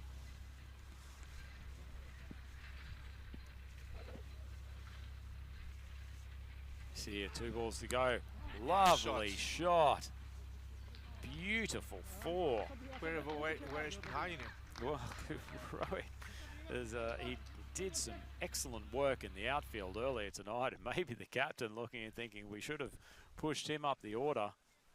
He and Crew Patel doing their level best to keep Awaris in this game. Taking the score to 82 for 7 off 9.5 overs. Gonna need a wide or no ball to have any chance here.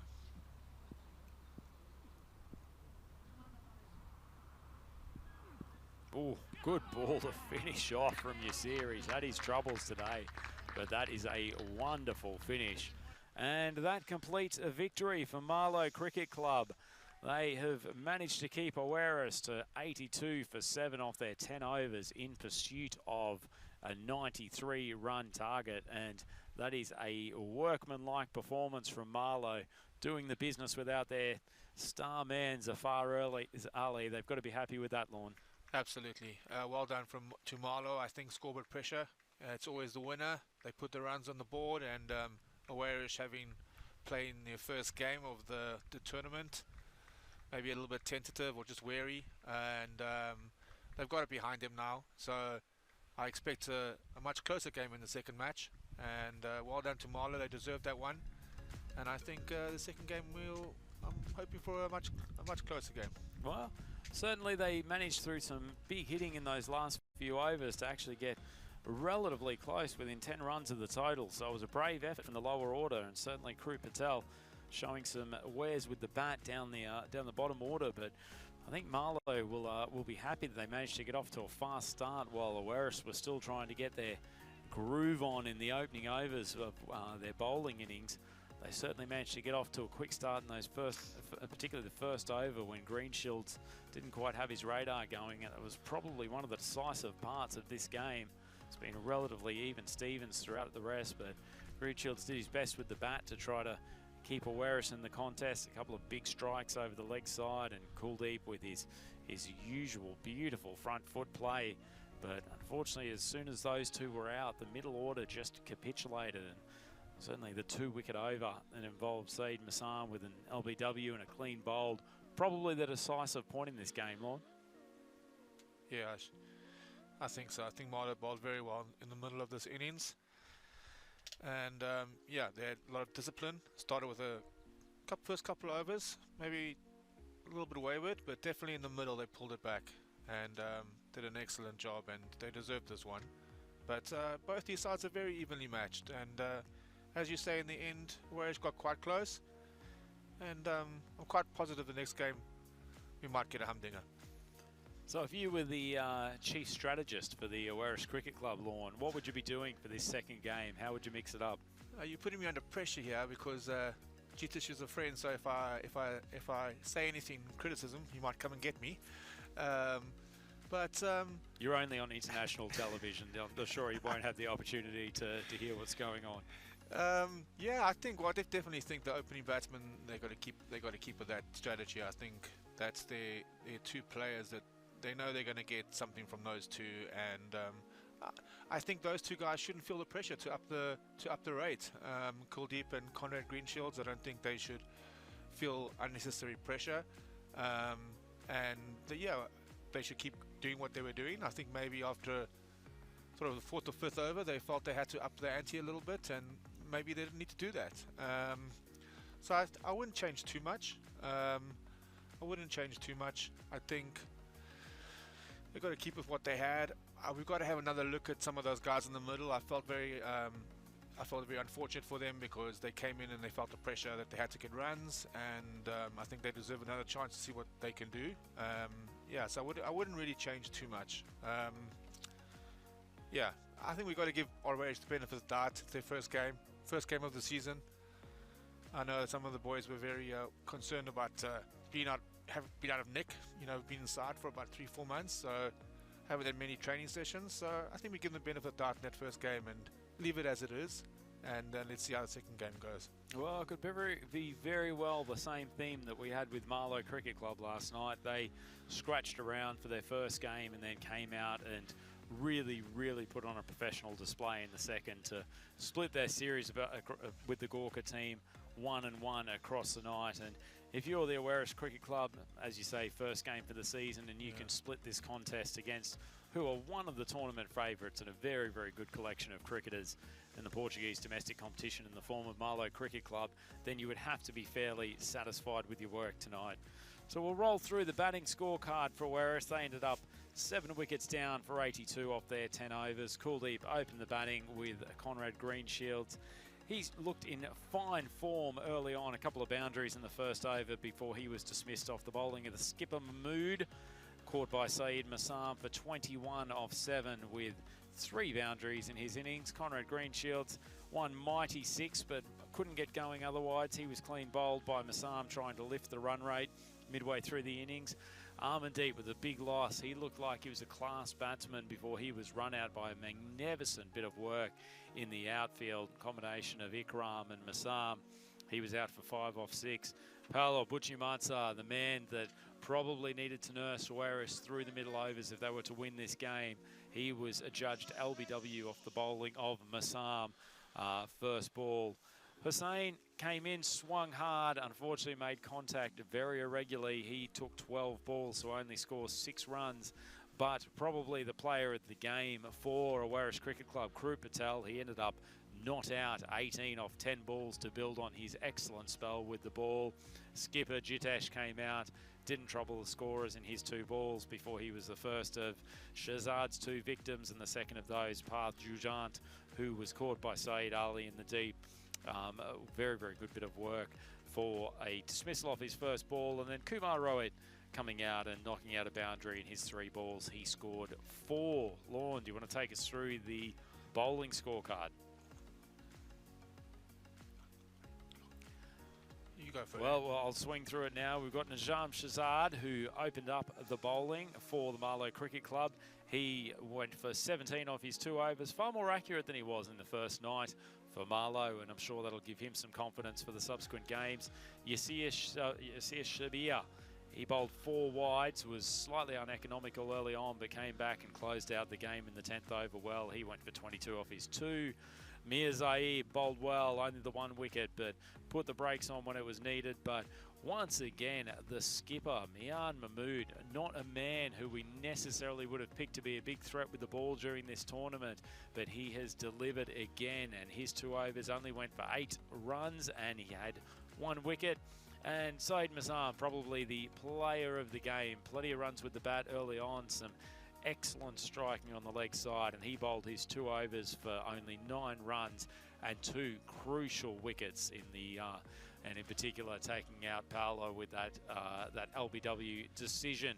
So an excellent all-round performance from Marlow. They'll be happy to get away with that game. Certainly didn't put it out of reach with their batting total, scoring 92. But felt like once they got the 2 openers out, they were largely in control of defending that target, and that is the way it has panned out in game 1 of day 3 of the Portugal T10 competition, brought to you by FanCode, all part of the bevy of games coming to you through the European Cricket Network. And you know what the good news is, Lorne? We are back with game 2 in the not too distant future. It's been a pleasure. I hope you've enjoyed the commentary stint with us today. Any final thoughts on game 2? Well, Andrew, thanks for having me. I think my final thoughts are it's maybe a bit closer. Hopefully the boys will get out here soon, because the rain clouds are looking a little bit threatening. But let's hope they get through the next game. And yeah, I think it's going to be a tight one. I think it's going to be a humdinger. And looking forward to watching match 2. Excellent. Well, excellent to have you with us. Thank you for taking us through some of the excellent work that's been done at school and development level here in Portugal. It's always great for our viewers to hear about what's being done to bring along the next generation of players on the continent. And so it's been an absolute treat to have you with us. It's going to be an absolute treat. Game 2 coming up. Marlow Cricket Club resuming hostilities with Werris Cricket Club. Come back, join us shortly, grab a quick drink, and then settle in for some more T10 cricket here on the European Cricket Network.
We have for match 6, the toss between Team Awaitas and Malo.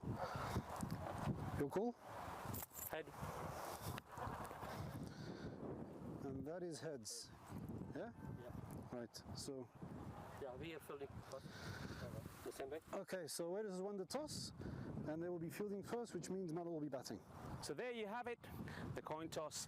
So again, the Irish have won and they're going to field again. And they'll be hoping to try and do what they've done well this time, just trying to keep them to under 100 runs. And I think their bowler, Hussain, I was very impressed with him, and also like the bowling, the spin options of Paolo and also of Rohit. And well, we're looking forward to in the second match where we're going to be under the floodlights to see a little bit of party time and a few flashing lights. Anyway, let's go over to Andrew Ryan for the start of this match.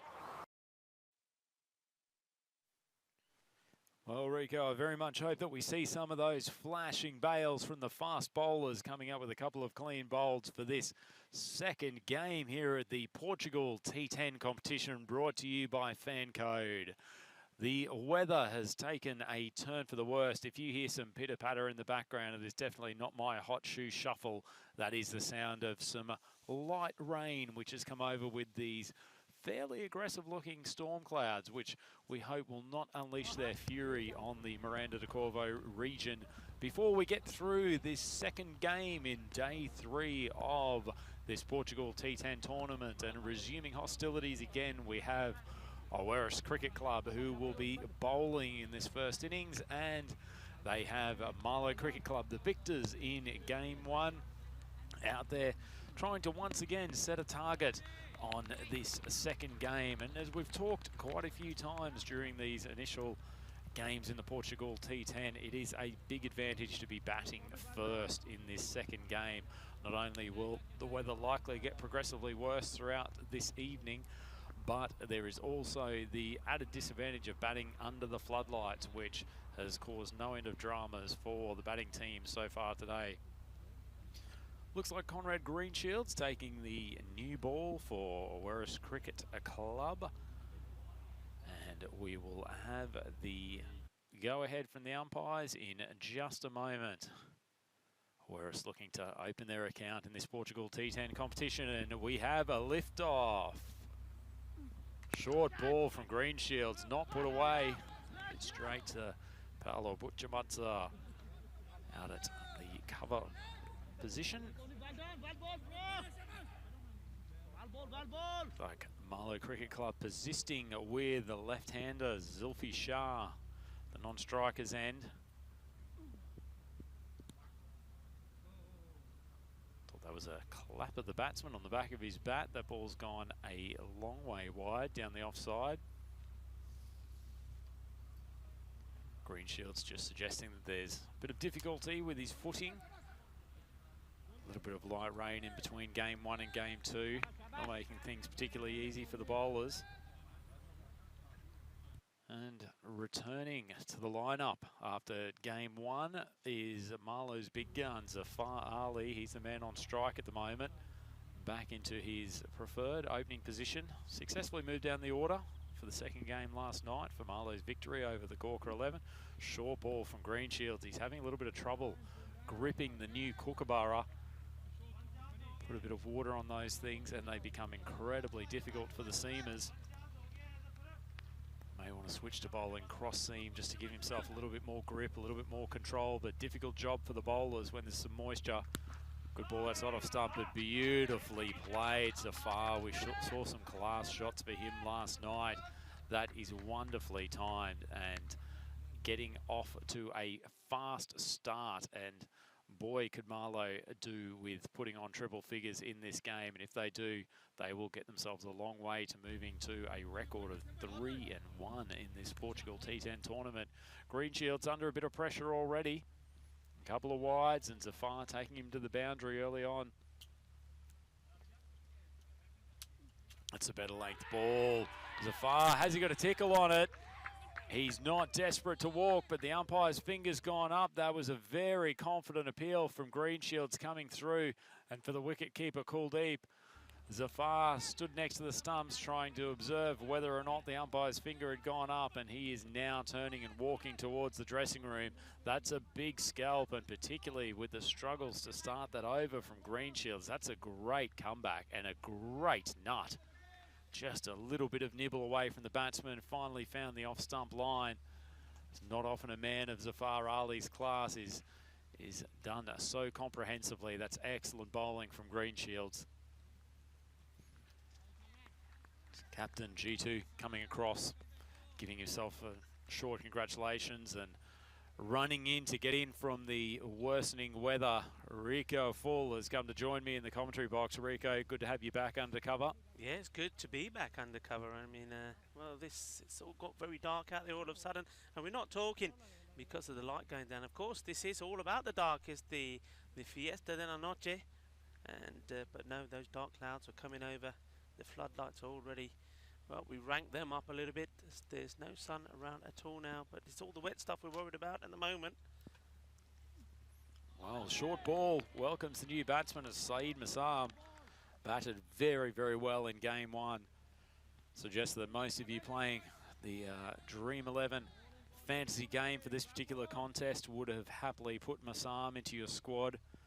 Getting plenty of overs throughout this tournament, in addition to the fact that he's moved up to seemingly a fairly permanent number 3 spot. Short of a length ball from Greenshields, just punched out to the man it covers. No run. Yeah, he's been persistent with his line, hasn't he? Outside that off stump, he's got the big wicket of Zafar, hasn't he? Or sorry, of Zafar Ali. That's a big one. I don't know what Ali was waiting for. I mean, I was looking at that replay a couple of times as I was getting my headsets on, and I'm thinking, well, even though the monitor doesn't give its 100% verdict, it certainly did look like he'd got a snick on that and an easy catch for Coolidge. And he had to go. He didn't want to go, but he had to. Well, I'd suggest that he was just giving a nod of congratulations to Conrad Greenshields for what was an excellent delivery with the new ball. Good to see that sort of spirit between the players here in Portugal. Good sporting spirit, as you say. Well, it's 6 for 1 at the end of the first. And, well, that last game, I tell you what, anything could have happened there. I think that, for me, Kuldeep Gullia, he started so well. He did look a good batsman. I mean, he's a good cricketer. He's great behind those stumps. But Krut Patel, if only, I think he had a few more deliveries. He was hitting it so well, the game could have changed. But at the moment, Marlow, they're looking to win this one and be, well, even pegs with Gurkha, aren't they? Absolutely. And we did talk about them and Gurkha 11 being probably the 2 favourites for this competition, but in the line of favouritism, the Awaris Cricket Club would not be too far behind either of those two, and they will definitely be looking to square this series tonight. Krut Patel, my boy, he bowled very well in the first game, and he started with an excellent delivery just outside the off stump, trying to induce Massam to have a poke. There he comes again now. Yeah, I do like his bowling. He attacks that off stump. And that's nicely played out on the off. But once more, the batsman finding the fielders there. And that's good because it's easy for a captain, isn't it, Andrew? When you know what the bowler's going to bowl, you can set a field to it. Absolutely, and they have got a good ring on that offside. No fielder deep on the offside or in the cover region or the point region. They've got Armandeep down here at long off and a man at long on. Probably indicative of the fact that Krut is bowling relatively straight, relatively full. That's another excellent ball. He's probably found the good length better than any other Awaris bowler so far in these 2 contests. Yeah, not trying too hard. He's just letting the Kookaburra talk. That's what it's all about. It's just getting the ball in the right areas. That's what I'm always saying to the youngsters when I'm doing a bit of coaching. Say, don't worry about the pace. Don't worry about the run-up. Get the ball pitching in the right areas. Here he comes again. No doubt that's who he's going to concentrate on again. He does. And this one, though, it's hit up in the air. The fielder needs to watch the bounce. Does. Gets the throw in. And I think he's going to be a busy man out there, Kumar Rohit. I think there's going to be a few balls coming his way. Showed a good clean pair of hands and no shortage of quickness across the field in that first innings. Rico, they've got a good dynamic fielding unit, the Awaris Club. Well, that's confidence for you. The bowler, Patel, saying, no, come in a bit. The fielder saying, well, are you sure? You want us here. We've got to be on the boundary. They said, no, come in. I want you in. So they come in 5. Let's see if it was wise. Bowling to the left-hander now. Oh, hasn't my that word. popped? Hasn't that popped? I mean, once that hit, maybe that's Henrietta, who knows, but we saw one like this yesterday where it just shot off like off a good length, and then the next one was around his ankles. It's like it's hit a crack. Whoa. That's amazing lift on that ball. Well, that'll do him some encouragement. Patel, I'm not so sure the batsman, Zulfikar very happy about it. Still trying to get off the mark. Well, Zulfi hasn't gotten on the mark in his last 2 innings. So he's been thankful for managing to get on the scoreboard. Knocks that one down to backward of point, and they'll come through for 2.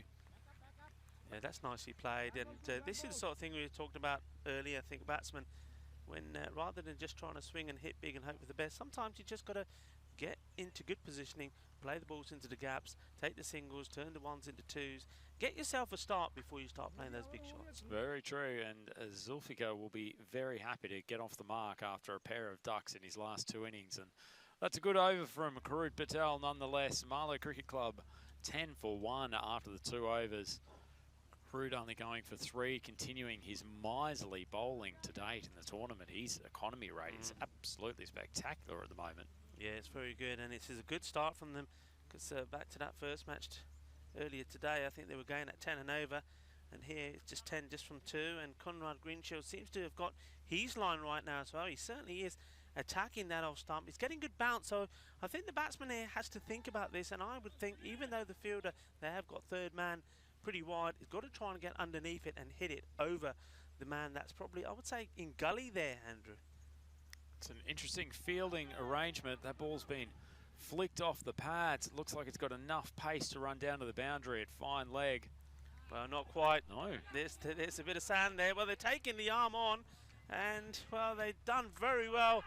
I don't know if we've had 3 runs at any point already in this series, but that's the first one that I can remember. Well, that's a mighty observation, Rico. I think you're absolutely right. Good to see a 3 finally go in the scorebook.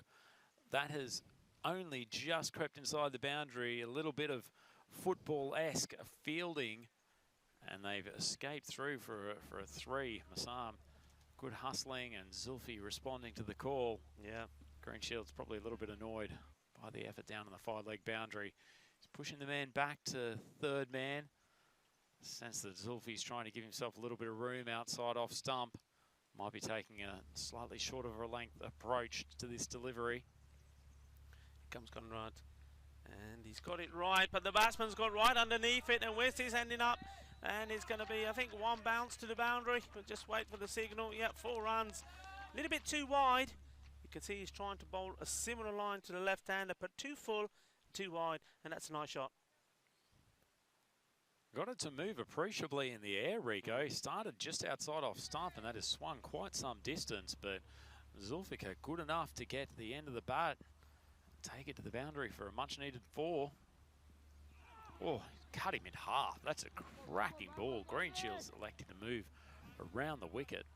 What a comeback that is, and he can't believe he hasn't taken the wicket. Let's see this again. Anything could have happened, and we appreciate how much this is missed by hand. Well, that's great work there from Danielle there in the wagon behind us, doing all of the editing. Lovely shot, and just missed by Whisker. In he comes again, and this time he's knocked him over. That's a boogie, oogie, woogie, Kookaburra fireball. Liking that. It's a no ball, Rico. Oh, I've just seen the arm go out the second time. Would you believe it? That is such a distraught feeling for a pace bowler. What an absolute slap in the face. Conrad Greenshields has produced an absolute corker of an in-swinger to take out Zulfi's stumps. Just overstepped, probably not helped by changing his run up to coming around the wicket, and now there is a free hit. What a big let off, and well, it's very difficult, of course, for us to see anything like the foot fault from here. He was, I mean, looking at the foot, it was over the line, but it's hard to say whether the whole foot was or not, but the umpire giving it early. We picked it late, but, well, good job you were watching the umpire, Andrew. Well, this one, 3 hit, is good ball. They'll have to scarper through for a single. There's the shy. And, well, Conrad's done very well, and he's felt it as well on his fingers. But he had to stop that, I think. Otherwise, I think there would have been overthrows. Would have been. He's had an eventful last couple of balls. Young Conrad come up with a couple of magnificent in-swingers like those last 3 balls.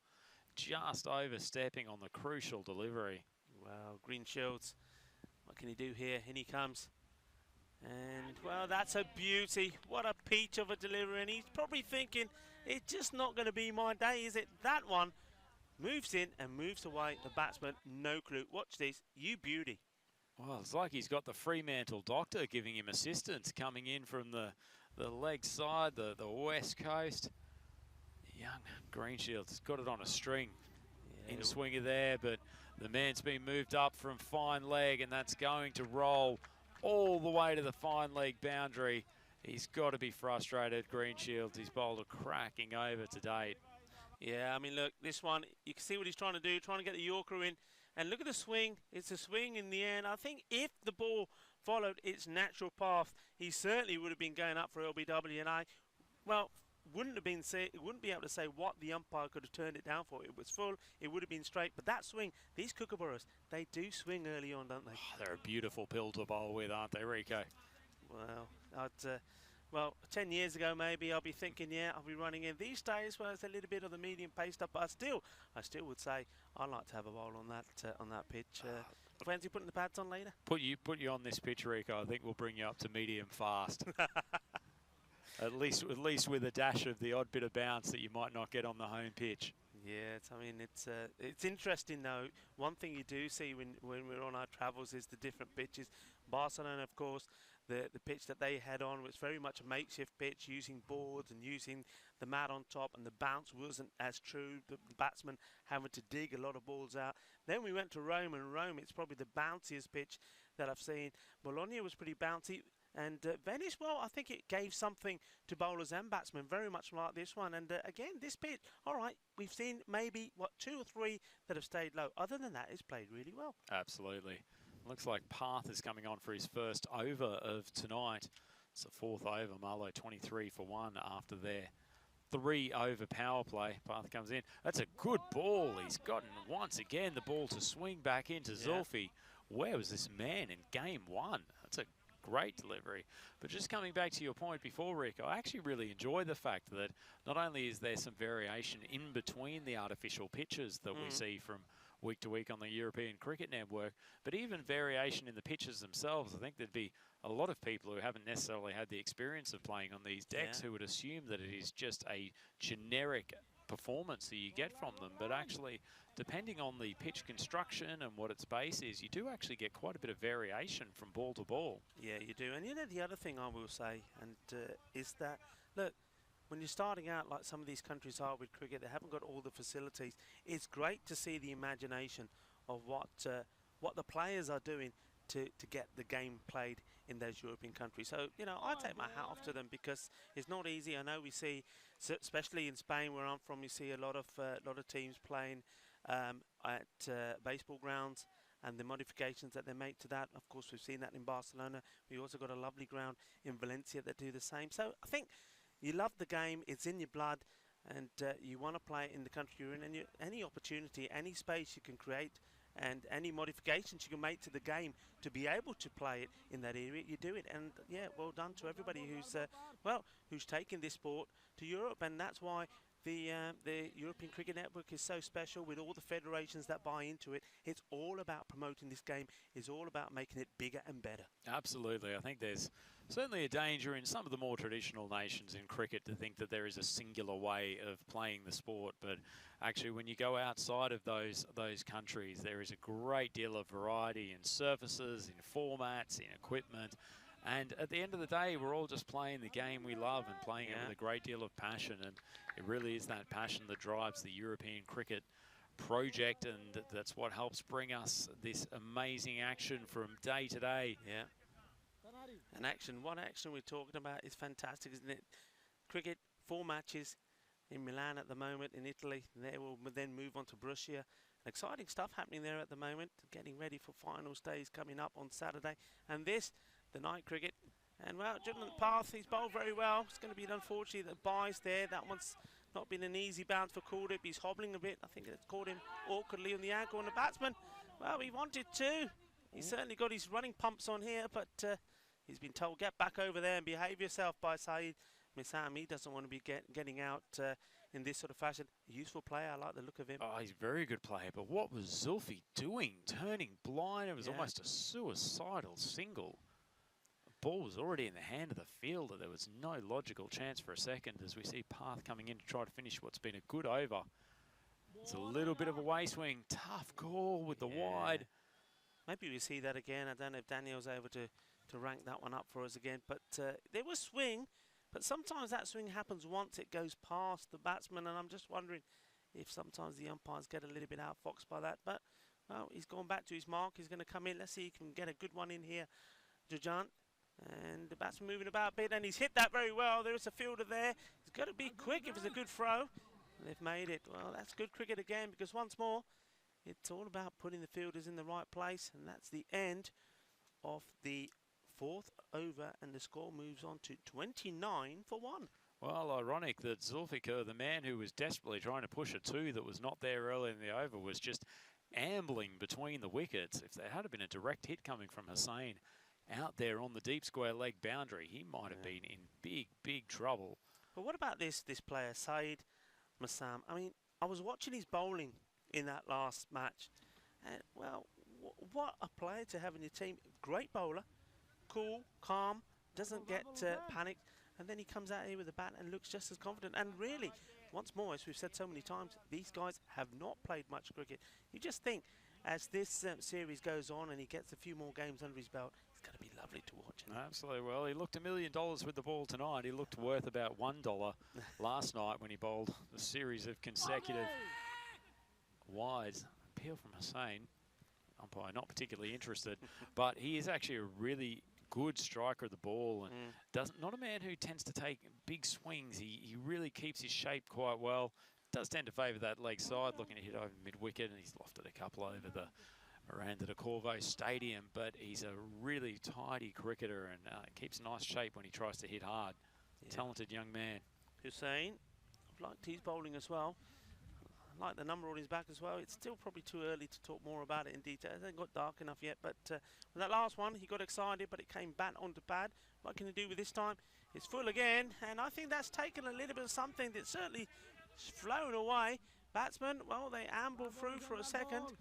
And just see what the signal is from the umpire, if there is one. But I think he might have just got a little bit of bat on this.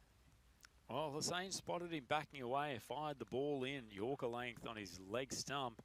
Zulfi only just jamming it down, getting an inside edge. It's a good start from Hussain. Got a nice action, good athlete. Yeah, I like his pace as well.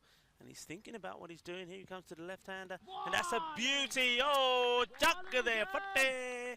That's what we're talking about. And this time, well, I'm looking at the umpire as well. You got to go, buddy. That's a lovely ball. Well, is there a more attractive sight in European cricket, Rico, than seeing the stumps upended, the base pointing directly towards the main camera position as evidence that one of the quicks has just dismantled the stumps, and poor Zulfikar, who's had his ups and downs in this innings, a tailing in Yorker from Hussain. That's one of the best balls that we've seen so far in this Portugal T10 tournament, Rico. Without a doubt, that was a beauty. Now, a lot of bowlers struggle, don't they, with the left-handers? They struggle to get it right. Well, there's nothing better than that.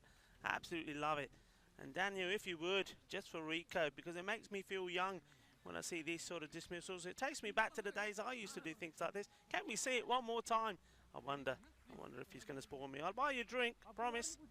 Just love it. Here we go. Look at this. This is sexy. Oh, yes. Love it. Geez, that replay went quickly onto screen when the reference to buying him a drink came out, Rico. I think you've seen the magic formula. But Hussain, that is an absolute cracker of delivery. And credit to the Awara side. We did talk in the first over about the fact that Greenshields in particular looked to be having some difficulty holding on to what was a slippery ball. But the bowlers who have come through since then have actually done a good job with their control. Not too much wayward bowling. They've actually got themselves into a pretty good position in this game. Marlowe, 2 wickets down for 32, almost through the first half of the innings.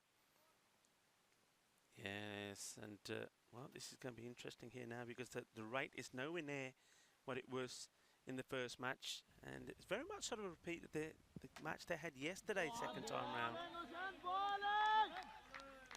That's good pace, really good. And of course, a very warm welcome to you wherever you're tuned in from, and whether you're watching this via our European Cricket Network YouTube channel or FanCode in the sub-Indian continent. Welcome to you. Thank you for joining us, and thank you for joining in on the chat.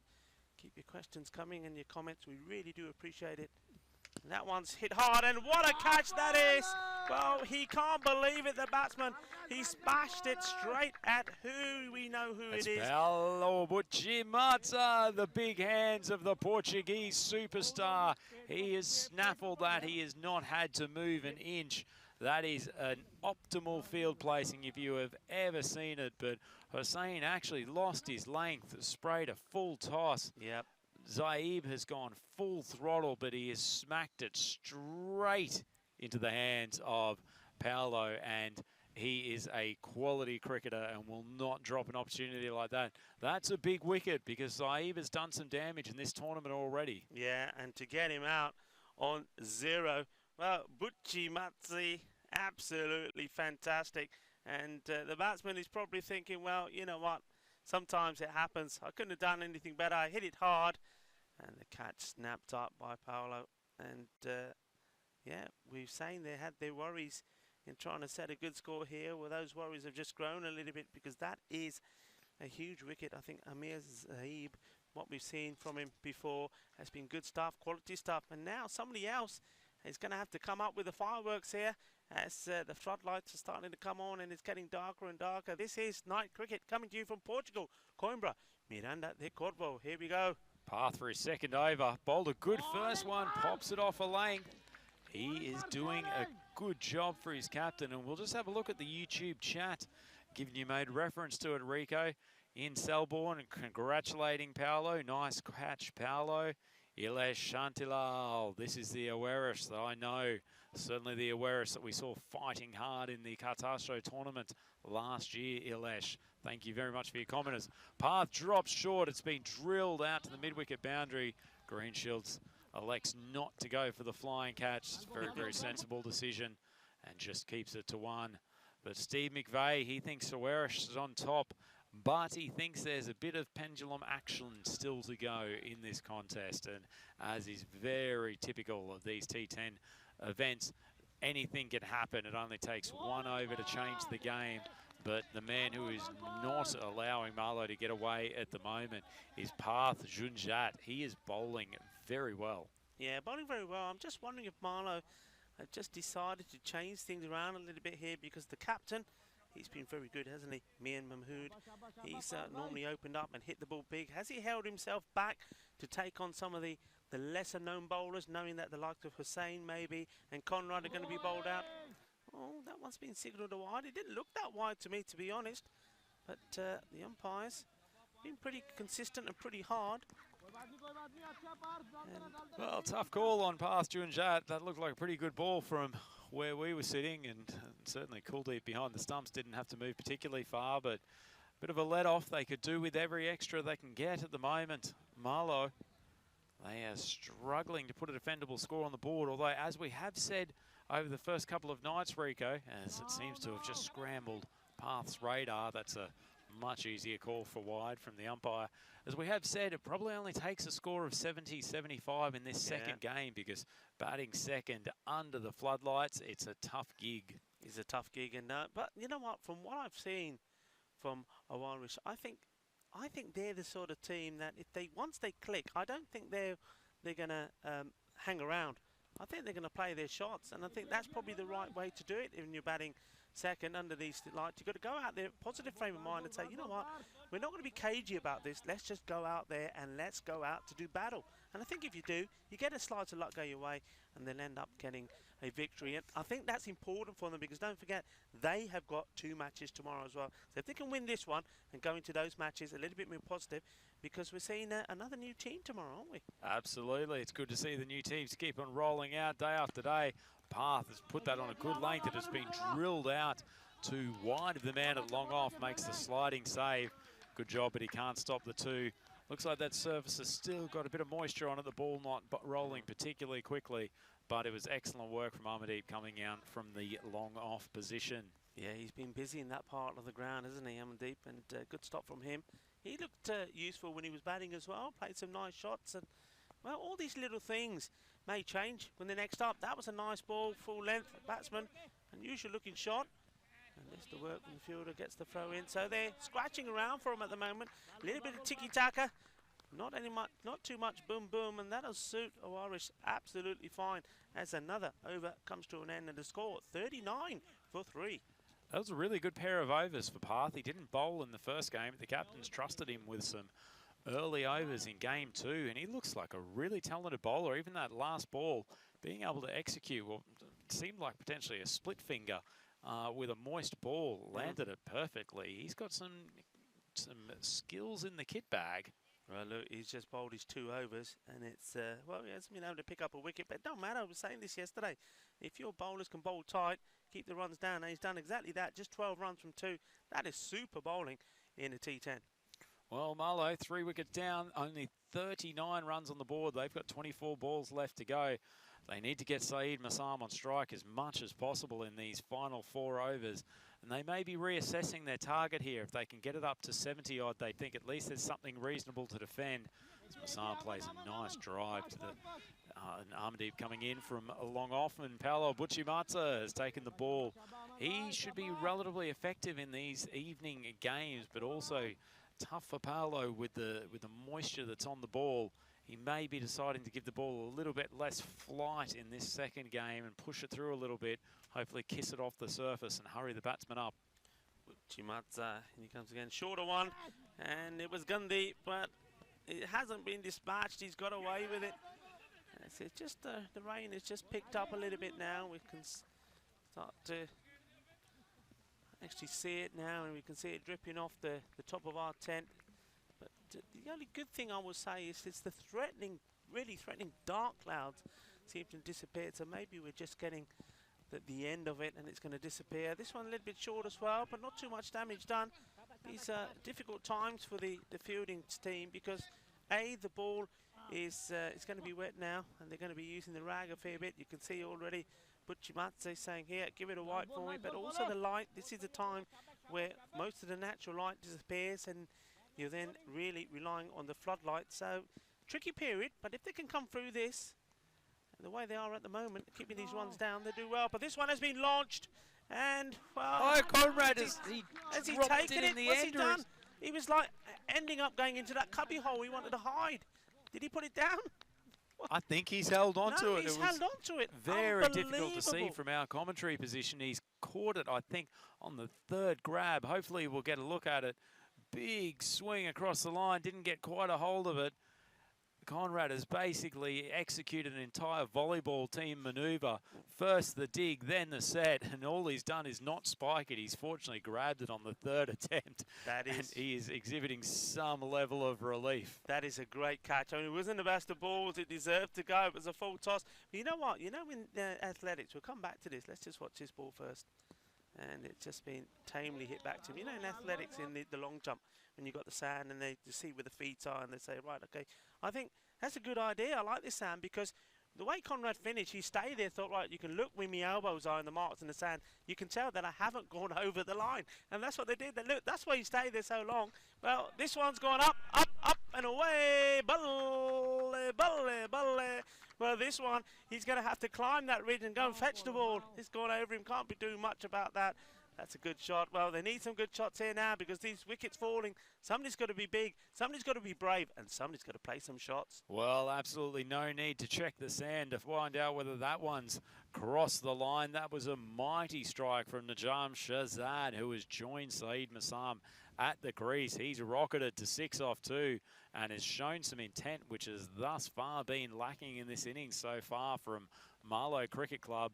Successful over in terms of a wicket for Paolo, but a couple of loose balls. He's gone for 9 runs. And just a reminder that tomorrow night we get our first look at the Indian Royals. They were one of the top sides at the Cartacho series at the back end of last year here in Portugal, and they will be taking on Owarish Cricket Club. So Owarish back in action on consecutive nights. They should be well into their groove by then. But our first look at the Indian Royals. Well, this has been hit high, and the fielder's coming across, not able to get to it, but we'll keep the batsman to just a singles. This rain is starting to get a little bit heavier now, and well, that makes you think about that catch that Conrad took, Conrad Greenshields, and what a great catch it was under these conditions. The light fading, that ball would have come out maybe off the floodlights as well. Held on to it the third time round and then kept his position so that the umpire is hovering above him, and the tournament referee Carlos Buchimaza could see that there was no issues there. Well, they're going on the misfield, and the fielder just couldn't stay on his feet.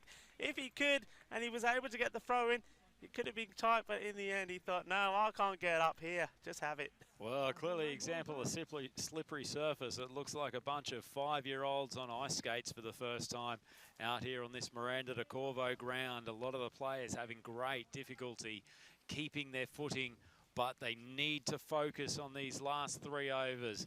This is Hussain, the big left-hander. What can he do? Full ball, swung wildly out to the point boundary. That's magnificent batting. And Shahzad is really, really making an impact with the bat. We haven't seen too much from him in the tournament so far, but that's a beautiful strike. Got given some width by Hussain, and he's put it away. Yeah, I mean, there was width there. It was pretty quick, but that's all about getting into position, going into position, timing, booty timing, Chiki. Chokka Hogia, what's he going to do with this one? Saying, and it's a slower delivery, clever.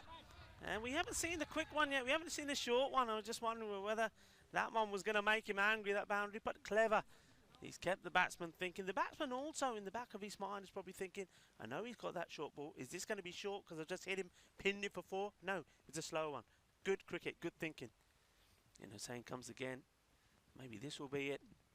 Oh, it's hit nice and straight, and the fielder has to get down and does. Oh, that's unfortunate. You got to say, I think Amandeep, he did very well. He got there, and I thought he'd done enough to stop it, but somehow that ball, that Kookaburra, found a way through him and found a way to the boundary. Well, rolling in the Amandeep, but it hasn't done him any good. Unfortunately, the ball has skipped over his outstretched hands. Certainly not helped by the moisture on the ground or the moisture on the ball, but that is down as a 4 in the scorebook, and Marlow are starting to accelerate. Yeah, this is good.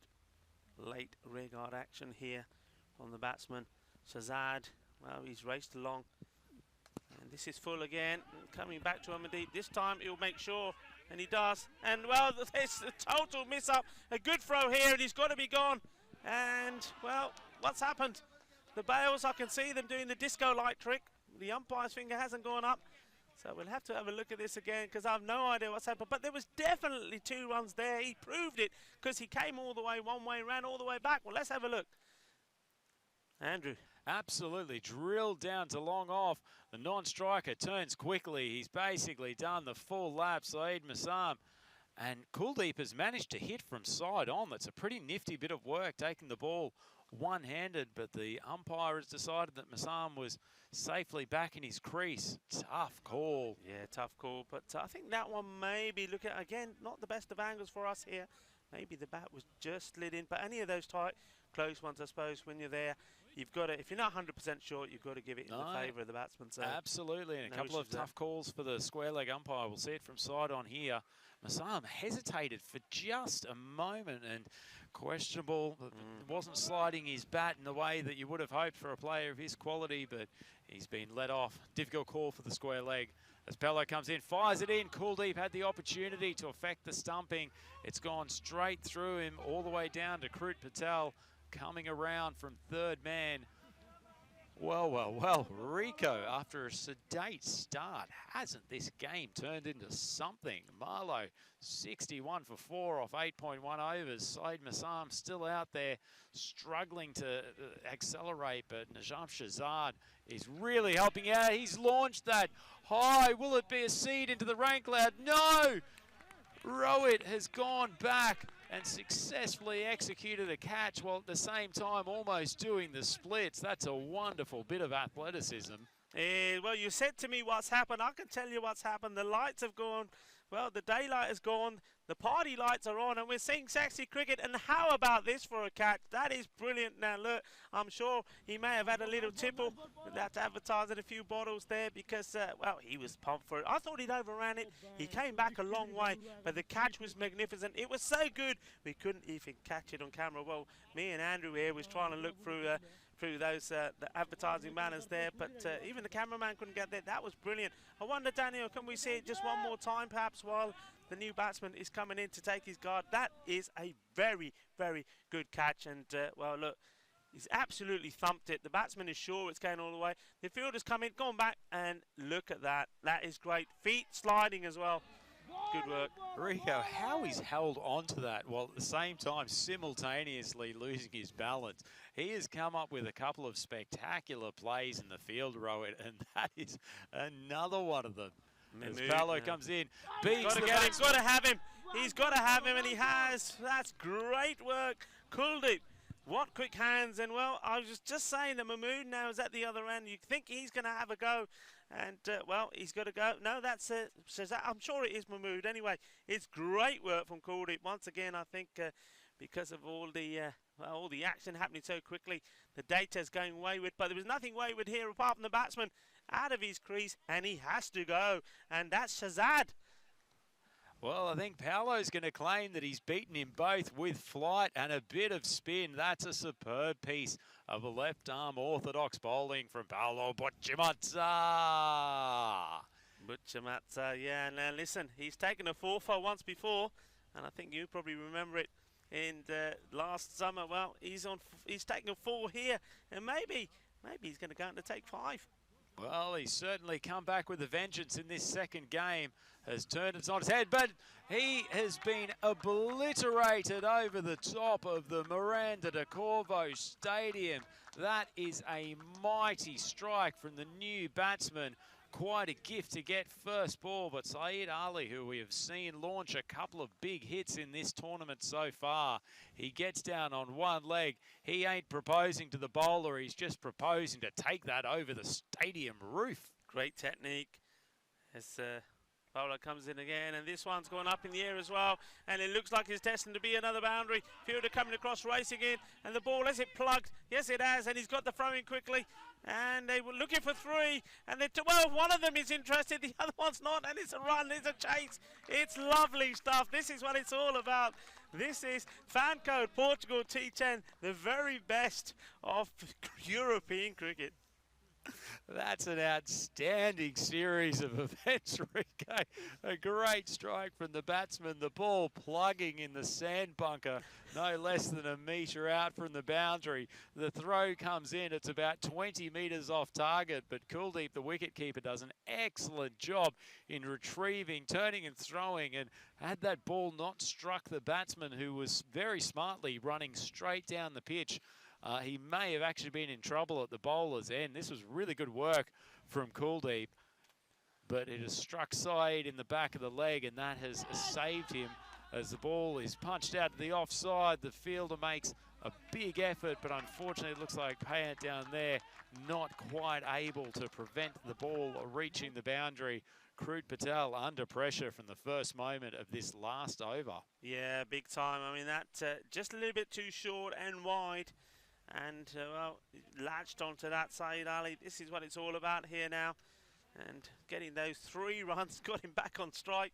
And he smashed the first one for a boundary. Can they get to an 80-plus score? If they can, well, this is going to really be an exciting game. One that goes, I think, once more to the wire. Well, absolutely. Marlowe's recovered well in the last 2 overs, Rico. We were talking about them having a substandard score for a long part of this innings, but a couple of the big hitters in the lower order have done what their top order counterparts could not do.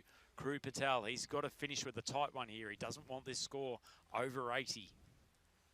He comes, and that's a pretty decent ball. It's in the right area. He's got that one right. He just has that little bit of zing about him, doesn't he? And you can always tell when it's going to be a good. And it just, he's one of those bowlers that, from his action, a little bit like Hussain, though Hussain's a much quicker bowler. You know when it's going to be a good one.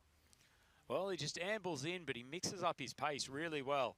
Short one, hammered back at Patel, can't get down to stop the single. So you're going to push through for a second? No. Mian Mahmood gets off strike. Saeed already shown his capability to hit big over the leg side. Oh, yeah, so the captain has come in late, but we've come on with not enough balls for him to make a big impact with the bat. But who knows? Let's see this one. Short and hit well, but there is a fielder there, and it's Rui Conrad, and he's been brilliantly patrolling that part of the boundary. Not too many have gone past him, and he's taken a sensational catch as well.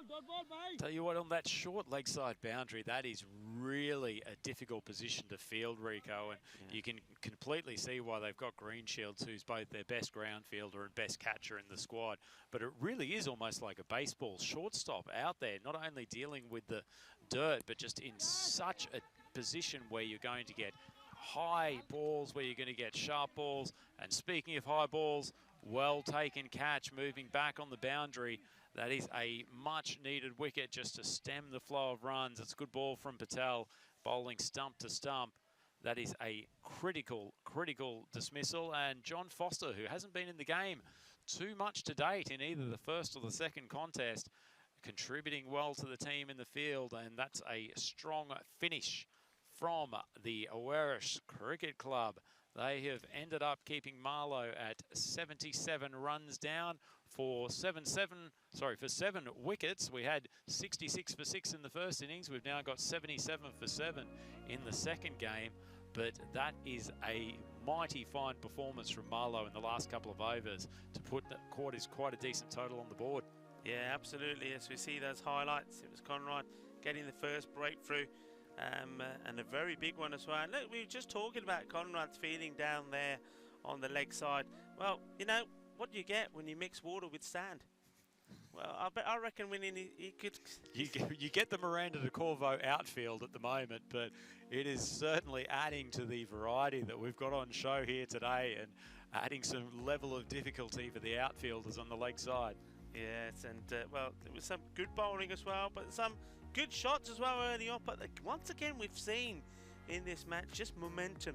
The batting team just not able to maintain the momentum. That, for me, a juicy delivery, and got out a very good batsman. And at that point, you just thought, well, okay, are they going to find these runs from somewhere?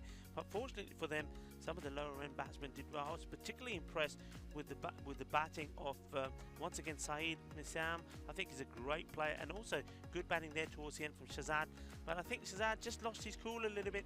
He, you know, 2 quick wickets in 2 balls. Just needed to stay there a little bit longer. But as you see, this man, well, what a bowling performance it was from that man. And you just missed the catch of Conrad Greenshields, his triple play on the boundary. Well, this one went way over him. Couldn't do much about that, but Paolo Bucimasi very well bowled. I thought he'd taken 4 wickets. In the end, it's just 3, so I got my maths wrong a little bit there. But Conrad, well, when we go to that leg side boundary, what I was referring to, sand and water, I think he's built a few sand castles there as well, just to say I was here, and this is where I took the catch. Well, he may have written his name in that sandpit after he's taken what was one of the more remarkable catches in European cricket history. That was a remarkable bit of work from Greenshields, albeit in incredibly tough spot to field down there. The combination of the short boundary and the sand certainly not making things easy. As we see on the field, speaking of a man who made something incredibly difficult look easily, that was a great catch on the boundary from Rowett, who has come up with a couple of excellent bits of work in the field so far in this debut evening for Werris Cricket Club. Yeah, and that catch was so special because straight afterwards was the stumping that got the big hit at Shazad out as well. And there's always a twist. And I'll tell you, how about this? Look, there's some information for you. Yesterday, in the final fixture, it was Marlow, of course, were playing, but they were playing Gurkha. And how many runs did Gurkha make in their first inning? 77. Oh, isn't that just a wonderful bit of thematic consistency between the teams in this contest? And that went, of course, right the way down to, what, 3 balls to go? It was tight. It's tight finish. So that's why, again, we were saying when these lights come on and we're playing in the dark, any scores around 70 and 80 are going to be interesting. And let's just have a look at that scorecard while it's up there. I think Zafar Ali, he didn't want to go. He played a juicy shot for 4 runs, but then Conrad had him caught behind by Caldip. Now, I'll tell you something else, Caldip. I do like the look of the wicketkeeper. I like the way he works. I like the way he moves around his hands, and I like the way he bats, and I'm sure he's going to show us what he can do with the bat here as well. What he's going to try, Zulfikar Shah, well, he got to double figures, but he would have liked to have gone on to bigger and better, 10 of 12 balls. But then Saeed Maysam, I think he's a very, very good cricketer, talented. I like the way he bowled, I like the way he batted, 16 of 21. But then there was that Doug Amirzaib, and what a great catch it was though from Butsimaza. It was absolutely brilliant. It was hit like a rocket, but he took it and he bowled really well, and that's maybe why I'm saying he's got 4 wickets. I think you'd give him that one, the way he took that catch. It was absolutely rocketed to him. And then Najam Shahzad, he did well, scoring 18 of 10 balls, and the thing there right at the end, not out Syed Ali, 15 from 5. Now that's the sort of strike rate that you need to see in the batting, and that's the sort of thing, if you have a few batsmen can give you that, you will get to the 100. And talk us through who you think the best bowlers were there today. Well, once again, Awaris have shown that they've got plenty of variety in their bowling attack, although I think they will be very disappointed with those last few overs. And if they lose this game, they might look at those last few balls that Saeed Ali faced, him cracking 15 off 5. That might be actually the decisive innings of this game. But going back through the team, Conrad Greenshields, once again, up and down.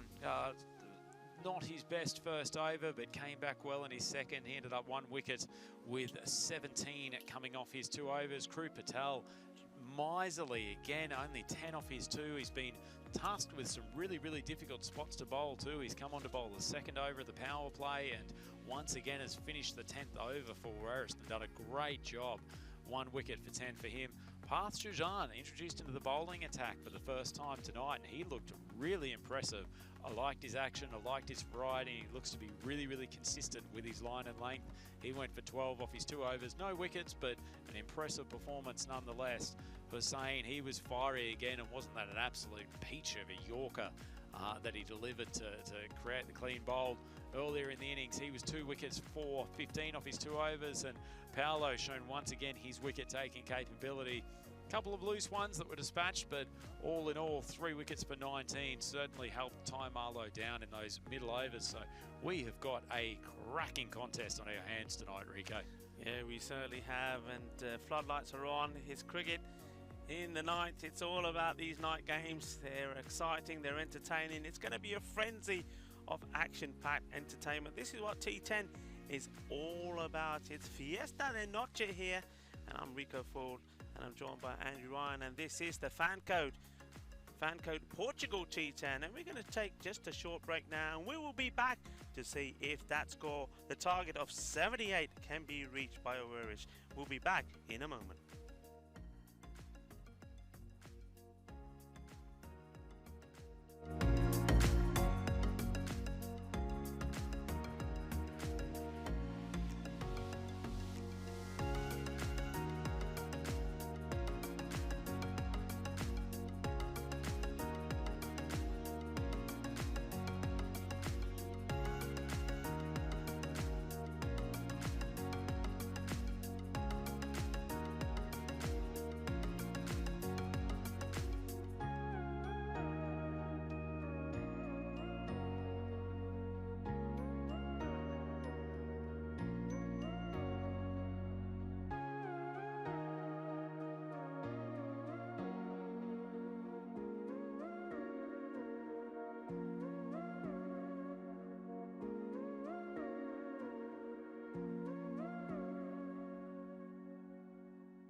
Benvinda de volta. Welcome back, and it's going to be exciting stuff here today. And to talk about exciting stuff, we are in a beautiful part of the world here in Portugal and Coimbra. And well, I know that before the cricket starts, let's talk about what you did. You went up to the beach today, is that right? And had a little bit of fun in the surfs. I had a frolic in the surf, Rico. Did No, the Figueroa, one of the main beachside towns here in this Coimbra area. It's a magnificent expanse of sand and surf, and just stretches for a long, long way. So went up there with a few of the European Cricket Network crew and tried to work on the suntan, which has sadly been non-existent for the last 6 months within Switzerland. Now listen, the reason I bring it up, there was a fascinating fact I found out, and they said, well, yeah, of course, this is not Hawaii, but one of our favourite fun facts about Portugal is that 800 kilometres of Atlantic coastline and temperature climate makes it a year-round surfing hotspot. And this was the interesting thing, though, this underwater canyons, which makes it a great part of the Portuguese waterline. The world's biggest wave generator. So in February 2011, a man called Garrett McNamara rode a massive wave at a whopping 80 feet tall off the coast of Nazaré in Portugal and created a new world record. And that really surprised me. I thought, well, it's not Hawaii, but Portugal for surfing.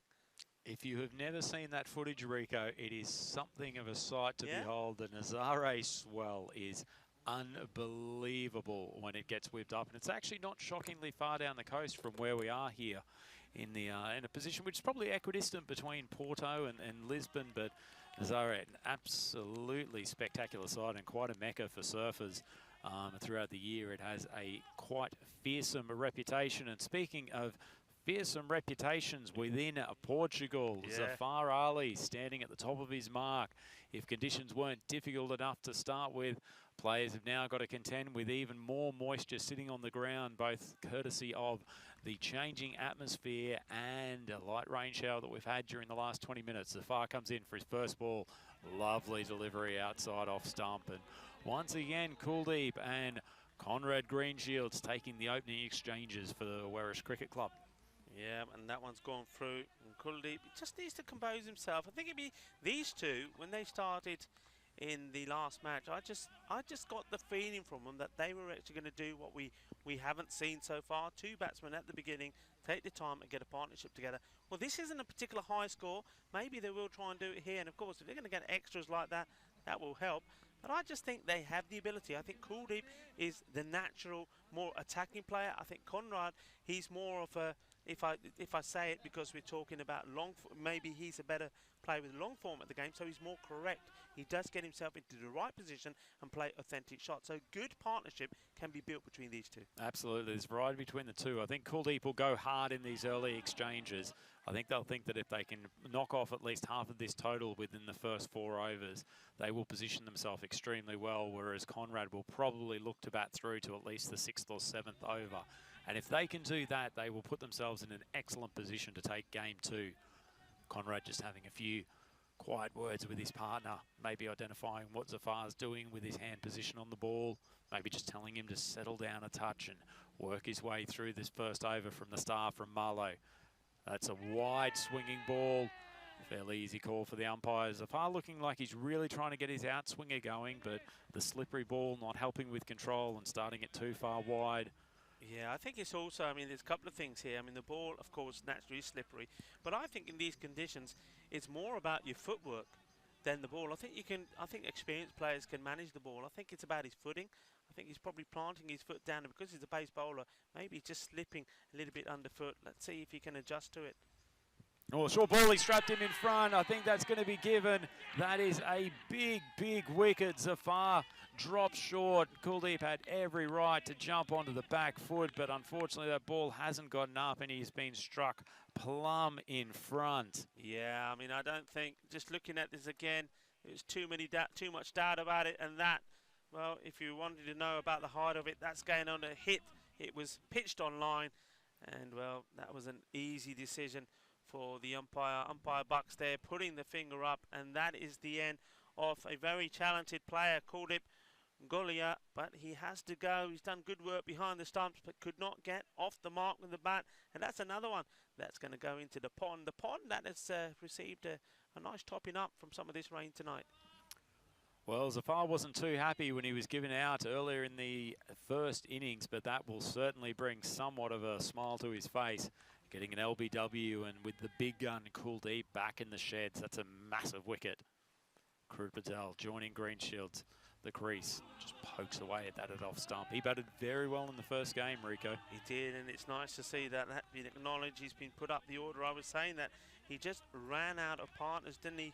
And just go to my notes, just to get the right information. That 18 of 10 balls not out, and he just got the feeling when you think they fell 10 runs short, if he could have just got a little bit more to strike the way he hits the ball. Look at that. That's a lovely time shot, and it's the fielder's done well. He's kept it in play, but they haven't run very well there. I can't believe they've just taken a single. Well, nonetheless, that has rocketed off the Patel's stick. He has timed that beautifully. Yeah, I mean, but we know how difficult it is to score these runs, or we've so far, anyways, batting second in the ninth. It's hard work, so you've got to take all the runs you can. You can't be left, again, between 10 and 5 runs short and then look back to things like that. You've got to run them quick. Zafar standing at the top of his mark, considering what's the first delivery he'll give Greenshields. Short of a length, looks like he rolled the fingers over it. Umpires decided not to call wide. Zafar getting a helpful decision, and Greenshields lets it go. That's the end of the first over. A successful one for Marlow Cricket Club. Whereas 1 wicket down for 3 runs. And isn't the temperature dropping here, Rico? I know we've got social distancing protocols, but I might need a hug in the next couple of minutes. It is starting to get particularly chilly here in Miranda de Corvo. Doesn't the temperature drop once the sun goes down? It certainly does. It drops really quickly. I mean, obviously today we're not going to notice the moisture as in the moisture in the air on a warm, hot day. It's more about the wet stuff that's fallen out from the skies. But yeah, it does drop. It gets really cold. And I know that the fear of the European Cricket Network team, Max By, who's here, there's James Kavanagh as well, Mars Budgie, they've all said, well, we're not, we'll go in shorts, but we'll take a change of pants with us, because when it gets cold, the shorts are not good enough. And the old tracksuit bottoms are on now, and I think the old hoodie's going to go on now soon. I'll tell you what, Rico, I've got chills and they are multiplying, but it's also from the excitement of seeing Shazad come in. He's bowling the second over for Marlow Cricket Club, manages to beat Patel outside off stump. Just turning to the YouTube chat here for a moment. Great stuff from Wazimatron1, who's awake at 5:25 a.m. at home. No doubt it's somewhere in the southern hemisphere, but he is loving the cricket way too much to go back to sleep. So great to have you on board, Wazimatron, as Shazad bowls a short, sharp one, 2 wide outside off stump, and the umpire acknowledges by spread-eagling his arms. We've got Steve McVeigh talking about the fact that Awaris Cricket Club didn't bat particularly smartly in the first game, but the middle order let them down. I'm sure Steve is very, very keen to see an Awaris Cricket Club victory in this second game. And Ilesh has noted that it's a great call to have Patel go up the order, and there is a much-needed boundary for Awaris Cricket Club. Yeah, signalled us by, has gone all the way through, 4 of them. And that's massive. Yeah, and all we can say, we talked about massive. A massive thank you to everybody that's watching in, and especially people that are, you know, talking about the time frames there. Thank you very much. And just like you to know, we appreciate it very much. We are here knowing that you are there and loving what we do. And listen, Andrew, I'm going to say, you said at the moment that you've got the chills. Well, you got the chills. The floodlights are on, so it's electrifying. You know what I'm talking about. We could get through almost the entirety of Grease Lightning. Yeah, we could we? The next 10 overs. So here we go. Well, let's see if Group Patrol will lose control. No, he's just tucked that around the corner for an easy single out to the leg side. Listen, we sometimes talk about the wildlife, and I'm going to say this before the next ball. Obviously, I grew up in England, and in England this time of year, you used to get these dirty, well, I call them dirty long legs. I don't know if people know what we're talking about. I haven't seen a dirty long leg in about 30 years while I've been in Spain. And here we go. We're surrounded by dirty long legs inside of our commentary station here. They're just friendly little beasts who have just come to watch some of the outstanding action here at the Miranda de Corvo Stadium. Probably the only creatures that have been allowed in here aside from the players and ECN stuff. As that has slipped down the leg side, they've got the man almost at a backstop. He's that fine, fine leg, but he's managed to cut it off from having a boundary, and that's just 2 wides. And Greenshields not getting a huge amount to play with at the moment. He's faced a couple of wide balls, nothing in his swinging arc. No, Marlo did struggle with that. They were muy malo with the extras yesterday in the first match. And you're seeing a little bit that here now. You've seen the 4 bars go, wide ball followed here. Now, obviously, difficult conditions, I have to say. But maybe you just need to concentrate on taking the pace off the ball, holding it across the seam and getting it going wicket to wicket. Here he comes in again. That's better line. And it's gone through the fielder. Well, Kroo Patel has thrashed that. It is Kroo Patel, the power he's supplying. It is electrifying here at Miranda de Corvo Stadium. Beautifully played off the back foot, punched through the offside. Outstanding batting. He is continuing an excellent game. That's a thunderous shot. He's muscled that to the boundary. I'm liking it. I'm liking his timing. Timing both अच्छी है. Batsman भी तकड़ा, positioning अच्छी है, but timing we power we choka ho gaya. That's nice. Good work there. And well, this is going to be the worry, I think, once more. He's already proved Patel what he can do. And this time, he's not going to run out of partners. And at the moment, not going to run out of balls. This one's wide. They'll take the single. Well, they better wake up, the Marlow side, because they need this man out. Kroo Patel could be the boy who could take Werris Cricket Club to victory. He is looking in excellent touch so far. Certainly is. Now, listen, we were talking about some of the wildlife. I know that one of our team is very worried about the wildlife out here. And Bruno Mars, we've got a story to tell you about him. He's got this thing about wolves. He does not like wolves. We'll talk more after this delivery. And it's well bowled. And that will just be a dot ball. Yeah, I mean, Marzi, where we are, where our accommodation is, we're overlooking the most beautiful scenery. You know, I just couldn't describe it to you. It's just sensational. It's breathtaking. The problem is, when it comes to the night time, we're so sort of out in the sticks that all you see is darkness and stars, but you hear the wolves, and it's very much like, ooh, dogs barking and that stuff. And Bruno Mars, bless him, he doesn't like wolves and he's scared. And he actually asked if you could change his room. And the receptionist was so concerned, said, well, what's wrong, sir? What can we do about it? And he said, just move me away from the woods. I cannot sleep. I'm scared. And there's more to it as well. So you watch this ball. It's well played. It's no runs from it. So, and one of the other things he did, he doesn't like the colour red. And he says when he sees the colour red mixed in with the sounds of wolves, it scares him even more. And one of the pictures that he's got in his room is red. So he took the picture and even put that away. And when the cleaners came in, they were asking, well, where's the picture gone? And he said, oh, don't worry, you can take it, please, because it scares me. Because with the sound of the wolves and that red colour, I can't go to sleep.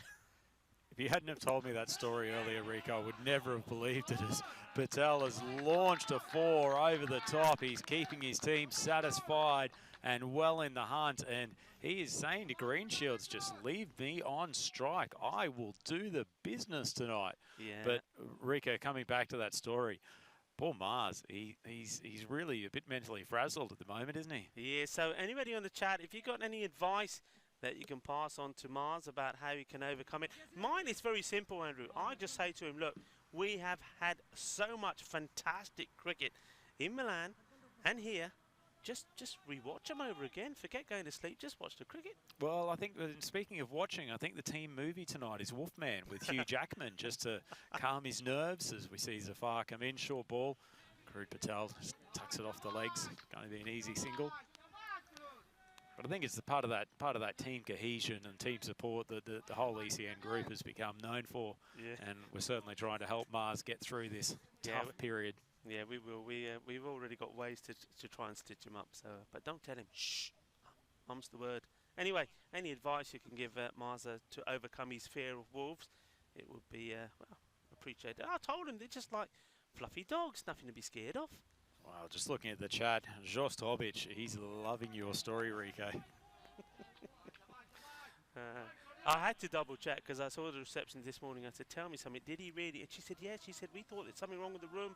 And there's nothing wrong with the rooms, the accommodation, absolutely brilliant. But it's just because he wanted to move away from the window so he couldn't hear the wolves. Well, wolves are well known for being able to use those magnetic cards that give you access to hotel rooms in modern establishments. So I can see why he's particularly concerned. Well, yeah, of course. We're very caring about our teammates. We are legitimately. So we're gonna, I think we're thinking of getting an alarm clock that's got or put a phone in there that's got wolf sounds and set the alarm on it. So about 3 in the morning, you'll be hearing wolves scratching around in this room and hearing the Tell you what, Mars, if you've got a pair of thermals that I can borrow at the moment, I promise I will stop Rico from telling any more stories. Oh, Krut Patel has tried to swing that over to the leg side. It's skidded through, taken the top of his off stump, and that's a disappointing dismissal for the big Awareness superstar. But Zafar Ali finishing off his 2-over spell in style. That's a really, really big wicket. Yeah, massive, and you can see how disappointed Patel is. He's taken an age to walk off. He was looking good, and this one, well, he's played it right onto his stumps, and well, Zafar Ali a little bit happy about that. He's showing the batsman which way to go. I think Patel knows which way to go. He's just taking his time getting there, that's all. Well, he's a generous player, Zafar. I think he's just trying to help his opposition player take the most efficient route to get back to the dressing room. Krut Patel distinctly disappointed. He's batted well. He's played a good all-round game in both contests tonight. But Zafar Ali been a big in for the Marlow Cricket Club for this second game. He's gotten through his 2 overs, 2 wickets, and only going for 8 runs. And as far as the power play goes, Awareness Cricket Club have ended up. Once again, we've got a few too many of the same numbers. 22 for Chew off the first 3, and that is not the score that they would have been aiming for, and particularly with Kuldeep back in the sheds, that first wicket was a really, really tough pill to swallow for Awareness. Yeah, definitely. Well, look, I said when he was in the field in front of us to our left, Amandeep, I like the way he started, and he certainly looked quite a competent player. And now it's an opportunity, and that's the other thing here, early on, and it is early on. Remember, in total, we have 23 consecutive days of cricket, 2 matches a night, so there's still a lot of cricket to play. So early on, it's an opportunity for some of these lower batsmen to come in, get a chance to bat, and, well, like Patel did, maybe get a good innings in and get yourself promoted up the order where you get more of the action. Well, they definitely need 1 or 2 players to establish themselves in the middle order, whereas they're relying probably a little bit too much on runs from the 2 openers. They need the middle order to start kicking in, even if it's just a series of 10s and 15s. Amandeep's been beaten, all ends up. Saeed Massam continues what has been a cracking day with both bat and ball from him. What a spectacular Yorker, and those Bales have gone flying, Rico. Yeah, and that's Conrad. I think that's on his way back. He's absolutely been done with a beauty. What a ball this is. We've seen some great bowling, and great bowling under different circumstances. Look, Conrad knew he had to try and get himself going. He's been there a long time. He hasn't had much of the strike, it has to be said, and that, I think, also affects you. He's tried to go across the line on a ball. That would have been the shot to play if it was on his legs, not on a straight ball. He's gone. Well, that's an excellent piece of bowling, and Massam has continued to deliver. Marlow probably relying less on a contribution across the board than you would normally expect for what is a very, very deep team. But Massam, after a ridiculously tough start to his tournament yesterday, has come on and absolutely flourished today. Yeah. And speaking of man that will need to flourish and flourish very quickly, Paolo Butchamatza has arrived at the crease to join Conrad's Greenshields. Greenshields just can't get on strike at the moment. Sorry, actually, it was Greenshields who was actually clean bowled there. Yeah, it was. Yeah, Greenshield. That's the one who's gone. He was admittedly thought it was Amandeep who was up the other end, but at Greenshields, that's an even bigger wicket. Big wicket, yeah. Now this is massive because he didn't have the best of starts. He was a little bit well, he feels he was unfortunate the way he was out in the first match. So now these two, he literally got 2 new batsmen out there, Amandeep and Butchamatza, and they've got to get going. They've got to score some runs. They've got to do a little bit of a rescue mission here for the team. Well, the run rate's still fine. They only need a couple of blows to really catch up, but it's more so the 3 wickets that are back in the pavilion and 3 of their best batsmen. Yeah, but this bowling, I was just so impressed with it. In the first match, I was watching from the sidelines as I was doing some work with the production team, and he was just so accurate. I love the way he's running in. It's the whole momentum from the start of his run up to his delivery. It's beautiful to watch. I know, he's looking very fluent, and for a man who was clearly struggling with his action and his accuracy yesterday, he has come back with a vengeance today, Saeed Massam. Bowling to Armandeep. Full. He's beaten him. The ball has gone down to what is once again the backstop fielder. Clever delivery, took the pace off it, slower ball. He beat him all ends up. The only problem was the ball just swung a little bit more than what he wanted it to do. And we'll probably see that again here. That was such good, clever bowling. And we talk about these short formats, T20, T10. It's all about variation, and that was a really good ball. I don't know, Daniel, can we see that one more time maybe? Really well bowled, and took the pace off, held the ball across the seam. Well, maybe that's going to be another one for the highlights as we go back live to the action. In comes Saeed Hassan once more. And this time, a little bit too much on the legs. It's been nicely played away, but the fielder well, there was no hurry to attack the ball, let it come to him. So the batsman may have thought about two, but he's got a good arm, hasn't he, right over the stumps. Well, Butchermatza gets himself back on strike for the next over. You'd expect that with his youthful partner, he might try to take the majority of these coming balls if he can and land a couple of boundaries because they need to get that run rate back under control. They are 26 for 3 wickets down after 4 overs. 6 overs remaining, Rico. What are your thoughts? I know you had the tingle for the golden ball last night.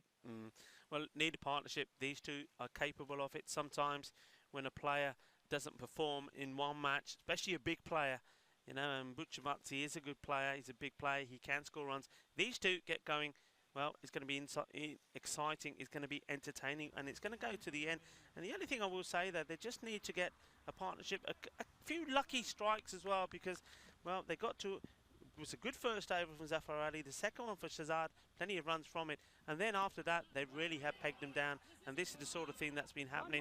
The fielders have been stopping the ball, getting down, getting low, putting body behind it, and though that was a pretty good shot, only one from it. Well, Paolo started well, singles off the last 2 balls, brings Armandeep back onto strike, and Zaib coming in, he's been pretty effective with the ball for Marlow Cricket Club in this tournament to date. Yeah, I mean, Zaib, he's been keen to get a good performance in here with the ball. He wasn't able to do it, of course, with the bat. With the bat, he went for a 3-ball duck. So he's got something to prove in this match. Great last over from Massam, Rico. Only 3 runs off it and getting the crucial wicket of Conrad Greenshields. Armandeep just hoiks that around the corner. Probably sat in the pitch a little bit more than he expected. Yeah. Yeah, he got his wrist into play there, and well, he's signalling something to the dugout. I think he may want to, take the helmet away and get a cap in, or not so sure, but it was a signal. But anyway, that's something for the 12th man to negotiate with the tournament referee. Anyway, back to the action here. Zaib, good ball, he clean bowls. Paolo Butchermatza, he says, you're the one that I want. You are the one I want. Ooh, ooh, ooh, honey. That is an exceptional bit of bowling from Zaib, and we've gone through the entire first chorus and first verse of a Greece classic during the course of this 10 overs. Yeah. But in all seriousness, that is a big wicket from Zaib. Beautiful ball just on off stump, may have tailed just back into Butchermatza. He'd played a cut shot earlier in the over, but unfortunately couldn't repeat the dose. That's a cracker of a delivery, Rico. Yeah, I mean, I have to say the ball did stay lower than what Butchermatza was hoping for, but it wasn't the best of shot selections. He's probably should have been going forward to that and looking to play it on the onside for the gap. He was just trying to get a little dally to it. I understand that, but when you've got the fielder there anyway, even if he did play it, all he was going to get was a single. It wasn't worth risking your wicket for. No, absolutely not. They really needed a big innings from Paolo. Unfortunately, he's back in the pavilion, and this is looking a decidedly difficult chase now for Werris. They are 4 wickets down, only 27 on the board.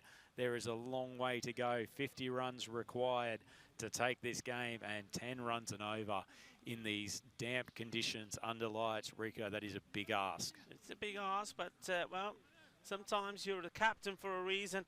And as the captains come out, Jidesh Kumar, well, he's got plenty on his mind. But one thing he'll be saying to himself, and what he will be saying to Armandeep, is that, look, the 2 of us, we can do this. It's not loads of runs.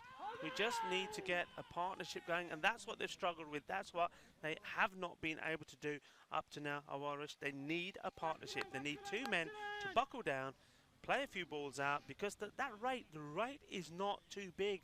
It's still just under 10, so that's nothing. It's about getting a partnership together, stop the rot, stop this fall of wickets, and say, right, get a partnership together. Let's start with 10, then go to 20, etc., etc. So short of a length, Jitesh goes hard, and he goes very well. The signal goes up from the fielder at point for the 6, and the 2 arms go up for the umpire. That is a boundary if they've ever needed one, Rico. Lagya Shaka. That was beautiful, and we will see this again here. Look how quickly he latched onto it. I certainly do like that. That was a positive shot, and well timed and well hit. 6 runs, 6 of the best outside on that offside boundary, and that's certainly going to give the bowler something to think about. The 2 umpires having a discussion there, and maybe to do with how many spare balls they got left, because that one's taken a thumping. Cracking shot from Jitesh. Unfortunately, it's the end of the over, so he's off strike, and Armandeep would probably do well to just tickle a single here and give his skipper the opportunity to throw the bat at a few. Saeed Masam comes on with good pace. Jitesh should enjoy that, and if he can thrash the bat, get a couple of boundaries, Awaris might just start to put a little bit of pressure on Marlowe. Yeah, this for me is a massive play here now with Saeed. Well, didn't quite get his run up down. It looks like he just cut his run up down a little bit. That might have something to do with the slippery ground, but still, if he gets the ball in the right place, it's not going to be difficult to get away. No, but to put it in perspective, Rico, Awaris really struggled through this first 5, and yet they are on 33 runs. They only need 44 from the next 5 overs. Yeah. They win the game. It's certainly a long way from being out of hand, and frankly, actually ticking the score over with some singles might help them get a bit of momentum back. Yeah, and you know, look, like I said, these 2 new batsmen ticking it around for a bit, a little bit of tiki-taka to begin with. It won't hurt. It will help them get their eye in as well. And then, well, there's going to be a few extras as well. There's going to be some loose deliveries. Put away the bad ones. Respect the good. There we go, just on cue, you see. And the keeper, he's done well. He's managed to stop it. That's one of those that could have gone all the way and kept it going. So, good work from Popat. Amazing. Once the wides start flowing, they can come a bit of an infectious disease in a bowling attack, and we already saw that last night from Marlow Cricket Club. The first game, they really struggled with their location, with their control. Ball's a bit wet. Bowlers have done a good job in staying disciplined so far. Sam comes into Jitesh. Good ball, just moving away from him outside off stump. That's a beauty. Lovely ball, and well, it gives an opportunity to say hello to the man stood next to me. Hello, Bruno, how are you?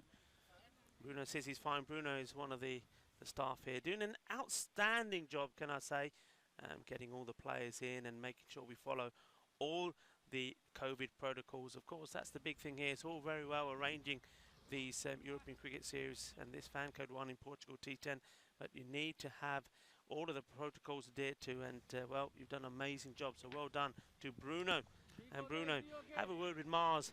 Bruno Mars, yeah, you like that, the combination? Have a word with him and tell him he doesn't have to worry about the Wolves. He's very scared, you know. He can't go to sleep. Go talk to him. I suggest if Bruno creeps up behind Mars in the same way that he lingered behind us for about a minute and a half without me noticing, I'm not sure Mars is going to be able to keep it together. Yeah, but there's no, I mean, Bruno, we're going to have to talk to him. Came all this way, and he could have bought us some of those lovely custard tarts, couldn't he? Well, a good pastel de nata wouldn't go astray, and tell you what, a bit of extra body fat would not be unwelcome at this point, Rico. The temperature has continued to plummet here at Miranda de Corvo. Not quite the quasi-summer-like conditions, as Gita doesn't really play much of a shot, but that's either ricocheted on the inside of his bat or his pad, and they've scampered through for a single. Just doing enough in this over to keep things under control. An overthrow off that last ball. Yeah, and good time to also say a very big and warm thank you to Nina and Anna, and also to Mick. These are the guys that are working hard in the clubhouse, providing warm drinks and water, etc. to everybody. So well done, ladies and gentlemen. You're doing a grand job. That one's a bit high. I'm just wondering if it's going to be a no ball. The arm has gone up from square leg, so it will be a no ball. And, well, that's one that's just obviously skidded out the hand. The bowler, Saeed, is not happy with himself for doing it here. Look, watch. Just come out wrong. And no ball, so this will be a free hit. So how important this phase is here. It's nicely played. Just goes to show they've just started to wrestle back a bit of momentum. As it hasn't come through boundaries, and they've gotten a couple of errors from the bowler. Could this be the over that just turns things around? Massam goes wide due to big swing. Unfortunately, can't take advantage of the free hit. Yeah, I mean, you saw there, that was the normal delivery from Saeed Massam, and that one, he's got the zip through it, he's coming in, he's giving it everything. The one before, he just tried to slow a ball, maybe just tried to be a little bit too clever. Doesn't need to at this point, he just needs to get those, if they can get these dot balls in and keep things to singles, well, they're on their way to another victory and being on level terms with Gorka. That's been hit out. Is the fielder going to stop it? It does. They've got two men there. They think about taking the two, and maybe, perhaps was on, but the fielders did the job well, got the ball in their hands quickly and released quickly. Good work. Well, difficult to push the second runs when you're down into the lower middle order now, Rico.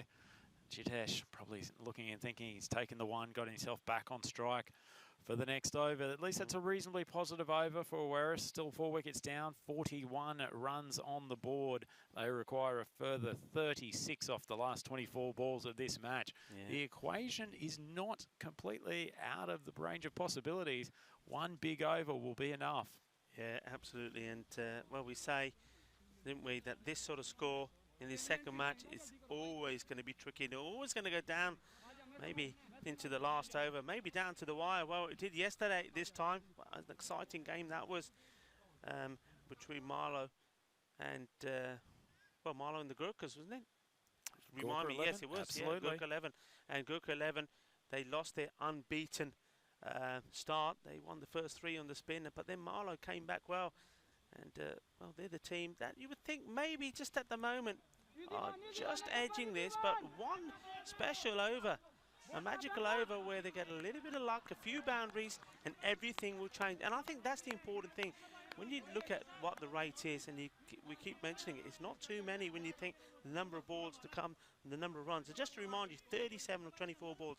So you get one magic over in there where you hit a couple of big sixes and you take the bowling on, where all of a sudden you're literally at runnable. Absolutely. Armady, just an example of Awaris not playing this particularly smartly. Slow a ball outside off stump, and he's tried to heave it, punch it through the offside. If you beat the infield, you might get 2, but at least you're ticking the store off and dealing with the, well, he's just made me eat my words. He slapped that straight down the ground. That's one of the best shots we've seen today. Held his shape well, took advantage of the fact that mid-off was up inside the circle. Much needed boundary, and will that give Armandeep some confidence? This was a lovely shot. Look, you can see the way he's standing, you know, you can see what he's wanting to do. And yeah, he's absolutely pumped that straight over. Good shot. Geez, he's gripping that bat hard.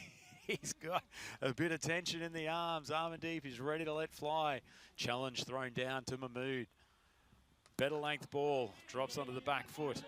Goes quickly for first. G2 might look for the second. He's coming. He's coming. He's coming quickly. Armandeep can't get back fast enough. I'm not sure that was the play. He is run out by some distance at the batsman's end. Well, it's again talking about smart cricket. You mentioned it before, the slower ball. All right, he almost sort of said, well, look, I've recovered from that by hitting the boundary, and then to go and do that at that stage. And that's what we're talking about. As soon as you get yourself on the up, you're going to do something like this. I mean, he didn't really attack it, but, well, it's that man again, Saeed Massam. What a lovely throw. And I mean lovely because it made it easy for the wicketkeeper. Look, one bounce into his gloves. Thank you very much. The bail's doing the disco magic, and the batsman having to go. Well, a couple of points there, Rico. First and foremost, Armandeep was on the back foot when he played that shot out to long on. Really hard to push back for a quick second when you've started on the back foot. But secondly, he was at the non-striker's end, hesitated for a good second or two. If he saw his captain coming, he simply had to shout out no. He was never going to get back from the second run with a half-decent bit of feeling. And Marlow may be well on their way to securing this contest as a result of that play. Yes, I mean, the captain, he'll be disappointed. He's at the non-strikers end. He can't do anything from there as a new batsman comes in. He's taking his guard, and, well, what can he do? And just a reminder for those of you who are thoroughly enjoying our European Cricket Network coverage. We have the second round of the Milan tournament. It's day 5 of 6 of that competition on tomorrow. Please tune in to join Vinny and the team for some more fabulous cricket from Milan in Italy. Yeah, it's been great there. It was very good listening to Danny and Vinny today. And they had slightly better weather, so that was good. A bit of sunshine today. They were actually talking about how nice the weather was for a change. Well, they've got the good stuff and we got the wet stuff today. But anyway, never mind, because we know, though tomorrow is probably looking possibly a little bit more of the same today. Well, similar to Spain, we have these early showers in spring, but then afterwards, the heat is on. You wouldn't want to be anywhere else, would you, Rico? No, not at all. And the good thing is, it's not affected the cricket. In fact, it just spiced it up a little bit more, and I'm liking it. And this match, very evenly poised, but it needs a good over from the batting side. Oweresh have to come up with something. Somebody's got to play a few nice shots. And, well, where are we at now, the score? So update the score. I think we're on 49, are we, of 7? We are, so 28 required off the last 3 overs. Once again, 8 runs off that last over. They did enough, but losing the wicket of Armandeep was not helpful. Popped up. Oh, Zaib's taken a good return catch. Jitesh done over by the change of pace. Hussain won't even turn around and look at him. He's disappointed in his captain's effort, and that is a big scalp. Well taken from Zaib. Had to turn quickly. That ball was in the air for a fair while, but he's executed very well the caught and bowled. And Rico, not going to say that's all she wrote for Oweris Cricket Club, but they are mightily up against it now. Yeah, and the worst thing about that is it was such a soft dismissal. You know, at a point when you know you need to be just keeping the score ticking and looking for a big shot or two. That one could have been the big shot, but he just literally just hung the bat there, popped the ball up in the air, it's taking the catch, and he'd be walking back thinking, why didn't I just hit it? Why didn't I just club it? Because when you look at the field here in the offside, there is a massive gap there. Well, there's also a massive amount of space in the infield where he could have tapped it down for a single. Zaib goes full, good ball. Wondering how that hasn't taken Hussain's off stump. Excellent bowling. Very good ball. Shaba, Shaba. That's what you're hearing from the fielders. And of course, why shouldn't you? They're on the up. They can sense the victory. They can smell the victory. But they know this is T10. Anything can happen. A little bit of magic from any one of these batsmen. And his game back on. And extras will help. And you've got to run them as well. Where's this one going to end up going? Oh, it could be 5 of them. Well, that's magical. That's what they need. And that's going to be 5 wides. And, well, they're going to get another ball as well. Well, I'm not sure what was the worst piece of play on that ball, Rico. Was it the ball hammered down leg side by Zaib? The fact that Jayan got nowhere near it? Or the fact that Zulfi starts chasing after it and decides to start gesticulating towards his wicketkeeper instead of pursuing the ball? That's a crazy delivery and a big bonus for Oweris. Full one, he's taken a big slap at it, dug it straight into the pitch. There's no run. No run. I think the bowler a little bit frustrated. Look, he bowled the wide in the first place, but I'm not sure it's when you got the keeper there. Right, the keeper got gloves onto it, but you got the backstop. He had to stop it. If you've got a professional backstop fielder, you've got to do the job and stop that ball. Zaib doing it all himself. Beats the batsman outside off stump. Yeah, he's come back well with 2 dot balls. Give him that. That 5, it's really can hurt you, especially when you're trying to protect not a very big score. But well, what's going to happen in his last? Well, that's another wide. It's going to slip through the keeper's grasp. It's still going. They've got to come back surely. Oh. And well, there was that hesitation again. And where are we with this one? What's happened there? If I could put the slap head emoji on screen at the moment, it'd feel very appropriate. Another bit of comical play all round. Zaib has lost his direction. Just very surprising for a bowler of his ability. The keeper's fumbled it. Zulfi's kicked it. The fielder's managed to get a throw in. The keeper's missed it. It's just too much to deal with. It's put into the slot. Hussain can't do anything more than just punch it down for a single to long on. It's an eventful over, Rico. Certainly was eventful over, but it was also a valuable one because, well, The umpires, are they going to cross? Are they still? Still maybe one ball to because of the go. whites. It was a couple of whites in there as well. So, well, if they can get something out of this one, I mean, it's going to be Jugnant. He's facing his first delivery. And Path, well, we don't know too much about him. Well, maybe he's the one that can latch onto a couple of these deliveries, send them to the boundary, and make this a really, really exciting finish. Oh, that's a very good ball. And, well, it's your first deliveries, one like that. You can't be expected to do too much with it, can you? Nice welcome to the crease from Zaib after a fairly poor over by his standards. That's a good finish. Yeah. But Awaris just keeping themselves alive. Not too much coming off the bat in that over, but helped by a couple of poor balls and extras coming off them. They are 58 runs, 6 wickets down, 12 balls left in the kitty, 19 runs required. Rico, this has a feeling it might come down to the wire. This is only going to take a 6 and a 4, and all of a sudden Awaris on target. Very much so. And, well, there's got to be a hero in there somewhere for Awaris. Surely, well, they'll be hoping that there is. Can it be Path Jugnut, the new batsman, will come in? Hussain, well, we know how great he's been with the ball. And he certainly looks like a character that's played good cricket.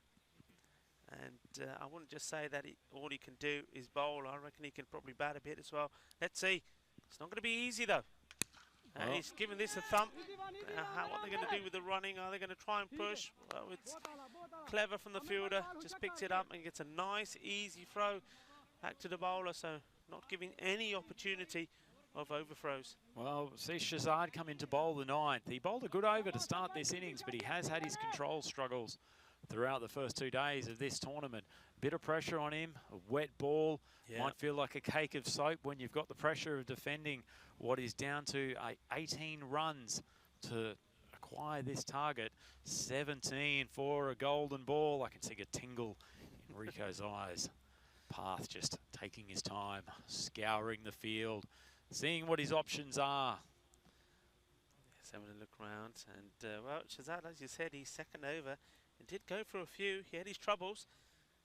And my memory serves me right. Maybe he went for about 15. And we can double check that later. Well, Path seems to have an issue. Maybe he's cramping up or he's twinched his hamstring. I'm not sure this is the time of the game when you want what is one of your last recognised batsmen to drop out. He's having a conversation with the umpire whether or not to continue, trying to stretch out the hamstring. I mean, you need to be fit because he's certainly gonna have to run, and if he's not fit enough, he'll have to retire himself out. But 19 needed in 11 balls. That's where we are. And of course, if you get 18, we'll have another ball. We'll have a golden ball, and well, anything is possible. Not sure what the decision is here. Is he going to retire himself out? Retired hurt? Well, he's definitely taking the path of least resistance. He's walking off the field before being dismissed. Unfortunately, it's a tragedy for the young man. Seems to have twinched his hamstring, and during a time when there's not too many boundaries flowing and they need to be pushing the runs, he is unfortunately incapable of continuing, and Awaris getting right down to the lower part of their batting order. Yeah, well, it doesn't look good. I mean, we were saying that he made a good debut, didn't he, with his bowling, bowled really well, and got the ball to do a bit, got it in the right areas, but with the bat, he's walking off quite slowly, so certainly has done something to, it looks like the hamstring, doesn't it, the way he's walking. So, well, let's hope he recovers well. Let's hope that he's going to bit of rest tonight and be fit tomorrow, because they've got a big day tomorrow as well. Well, a bit of chat on the YouTube feed from the European Cricket Network. There's a suggestion that it's not a cramp, that's a pulled muscle. It's good to know that we've got a licensed physiotherapist controlling our YouTube chat from ECN. It's a sort of value add you get from this exceptional organisation. Well, it could be another one out here, and the umpire says, no, I'm keeping my hands well behind my back. And the keeper's giving him a look, Popat saying, are you sure? And, well, look at the way. I just love these, but do you love these bows? I just love it. I love these bows coming off and the lights flashing away. Let's see that one again if you can, Daniel, please. Well, we can certainly guarantee after seeing him in the field earlier today that Rohit Patel will be scampering through the wickets. He's made great ground to avoid being run out, and he is a whippet and could be just the medicine they need to get through to give themselves a chance in the 9th over. Well, this is the work, and we're just watching at the replay. Yes, we go back live to the action. Oh, he's called no ball. That should have been a dot from Shazad. He must have overstepped on the front line. Rohit took a big swing. Now the table's turning. Rohit has a free hit. Just get some bat on it, young man. There's plenty of pace coming onto the ball. Outside edge flying down past third man might be the way forward. Keep your head. Absolutely, and Shazad, the bowler, not helping himself by having a little conversation and debate with the umpire, and that just puts more pressure on you. It's done. Go back to your mark and get it right. In he comes. He's under pressure now here. Free hit. He's given it a thumb. And where's this one ended up? He's gone through beaten him. the man at backward point. That's a stunning strike. He did exactly what we talked about. He's flashed the bat and he's cracked a boundary. This is turning out to be potentially a decisive over. Rohit, could he be the hero for Awaris? Mamma mia, how about this? Look, he used his feet beautifully, got there and smashes it away, and the fielder, well, it flew past him. He didn't know too much about it. It's 4 runs. Pressure on here now than the bowler. And Shazad, well, he's going through the walls once again. Wow, Rico, 12 runs needed, 9 balls. This is going down to the wire. Rohit, could he be the superstar that his team has been asking for? Oh, good length ball, well bowled from Shazad. Yes, well bowled indeed. And, well, Kumar Rohit there, courtesy of the man before him. Jugnant retired hurt, pulled muscle, we're told. Well, looking up into the floodlights, Rico, there is a fair bit of rain coming down at the moment. It certainly can't be helping the bowling and the fielding side, but it's also making things damp and heavy for the batsman. Shazad bowling to Rohit. Good ball, much fuller, didn't drop short like he did on the free hit. Yeah. Well bowled. It's well bowled, but again, it's not smart cricket. As a batsman, you've had a free hit, you've got the extra for the no ball, and well, you've got the boundary from it. Now just touch it and run. Yeah, it's a bit of a tip and go. That's what you're going to do. Tip and go, tip and go. No dot balls. Dot balls are gold dust, and they're putting pressure on you.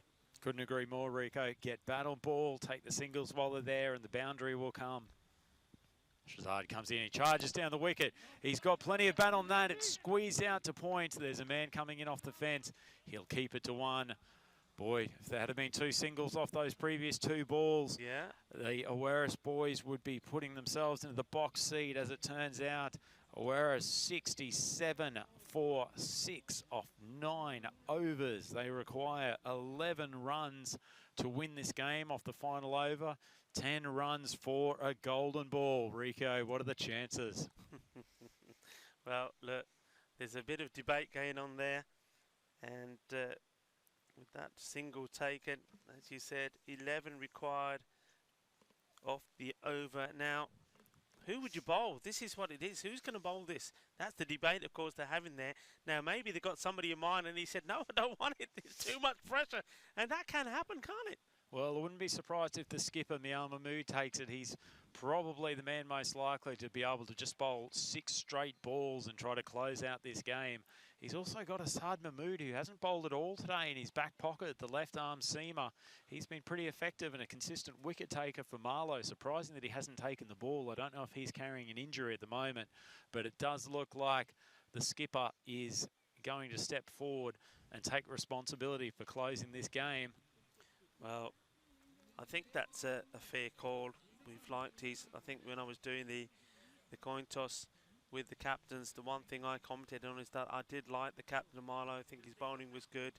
He was very tight. And I also like that he's batting. I think we're going to see a lot more of his batting. He's aggressive. He decided not to open in this one, but there's still some debate going on. I'm not sure what's happening here at the moment. A lot of conversation, a lot of debate, and well, Zafar, as usual, seems to be giving some gentle suggestions to the umpire as to what should be happening. He's continually pointing. Well, I know exactly what's going on because something's just been communicated to me. Now, this is going to be very, very, very interesting indeed, and it's going to have could have a massive impact on this game. Something just come through to me saying that 5 penalty runs have been added due to slow run rate. Now, that's interesting because through the context of the game, I never really saw or felt that that was the case, but obviously the umpires have been giving that information to the captain. That's why there's a debate. So that score will now be updated, which it has been. So basically, we now need 6 of 6 balls. Well, 6 off 6 balls, 6 singles needed. Rowett trying to flash outside off stump. Not sure that's the play, but Marlow once again penalty runs for their slow over rate. It's just unacceptable. But, well, what's going to happen here? He's come down, he's hit it hard, and where's this one going to the fielder? It's been caught. Well, would you believe, what are they doing? Look, Andrew, sometimes you just don't know how to win games. They've just been given 5 bonus runs. Let's forget the reason why. 5 runs, they need 6 from 6. Singles will do it. You just need singles. We've had a dot ball, and now a wicket. That's another dot ball, so they need 6 from 4. I just don't understand it, Rico. Rowett, he's played well. He's come up with a couple of spectacular efforts today, but at the time where he could have capitalised on that boundary in the previous over, just get bat and ball. Well, you know, look, at the moment, the way one guy can come out there and say, look, enough of this nonsense, bang, 6 runs, game over. Well, it looks unlikely because they've had their opportunities, haven't they, throughout this match to really do something decisive and say, right, okay, done, we've won it now but they keep giving it away. It's topsy-turvy, goes one way, then the other. It's a seesaw here. This FanCode Portugal T10. Which way is it going to turn? Let's go back to the action. 6 runs off 4 balls needed. Well, the captain's continued his stellar run with the ball, Rico. No runs off the first ball, a wicket off the second ball. He's certainly put them in a position to close out this game. 4 balls remaining, 6 runs required. Hussain on strike. Short, he could have pulled that for 6 to take the victory. As it is, he's just gotten a top edge. They've taken a single, and that brings John Foster, the number 10, on to strike. Hussain, he would have been looking for a half tracker to dispatch and close out this match. I think he'll be disappointed with that shot. Yeah, I think he will do. Now, it was there for the taking. He rushed a shot in the end, gets the top edge, it goes to the third man. They only come through for a single, so 5 runs off 3 balls. Well, if I was Hussain at the non-strikers end, I would be charging through. I'm not trusting my number 10 to get bat on ball, charge through, try to get yourself on strike for the last 2. Well, he has short taken ball, off. he gets bat on ball, does well. Yeah, he's done the right thing there, and good backing up as well. Hussain now back at the striker's end. Suggested that the Werris team have lacked a bit of cricketing now from time to time tonight, but actually Foster's done really well there. Connected, got bat on ball, got Hussain back on strike. He's the man they want facing these last 2 balls. 4 runs required. Mahmood comes in. Full, it's wide. Well, they're taking the bye. They've got to run him. And the umpire, what's he going to do? He signals the bye. I think that's a good call. And the umpires have done well here. They have to keep their calm as well. And then well bowled, look, just inside the guidelines there for that. Just a guideline is an indicator that the umpires can use, but that was perfectly good delivery. So where are we at? We need 3 for victory. Oh, the juicy full toss. Unfortunately, Foster can't put it away, and Marlow will go on to win this contest. It looks like, fortunately, Foster might have jammed his hand playing that shot, but the ecstatic Marlow Cricket Club have taken out 2 from 2 against the Werris tonight. I'm not sure Hussain made the right decision, changing strike on that second last ball. He was always the man most likely to clatter a boundary to take Werris to victory. Marlow, they are cock-a-hoop. They win despite the application of 5 penalty runs, and the skipper has done enough in that final over to close out and bring them victory. Great scenes of celebration from Marlow, but once again, we need to remind them that they were lucky, they were fortunate. 28 extras there, wides 14. You had the penalty runs as well. 28 in the score.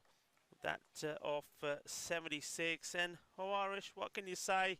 So close. They didn't start brilliantly with the rate, then they picked it up, and then between over 3 and over 5 just couldn't get going, as we see some of these highlights. But what a fantastic match it has been. We said right at the beginning that these last match of the day under the floodlights, that's where all the excitement and entertainment happens. And well, didn't we see it all here? There was some excellent bowling once again from Marlow. And well, that man there, Zafar Ali, he didn't have it his way with the bat, but he came out strong with the ball, didn't he? Well, absolutely. They've done a good job, Marlow. They did what would have been their objective at the start of the game. They got both openers relatively cheaply. Krup Patel gave the innings some acceleration through the middle, but from then on in, whereas we're just trying to scrap it together with the lower order. But to lose a game by 1 run, the amount of times we talked about them not getting bat on ball, not turning the strike over with consistency, Rico, and in the end, that's cost them. It certainly has cost them. And look, these two teams have had loads of tussles, haven't they, along the way?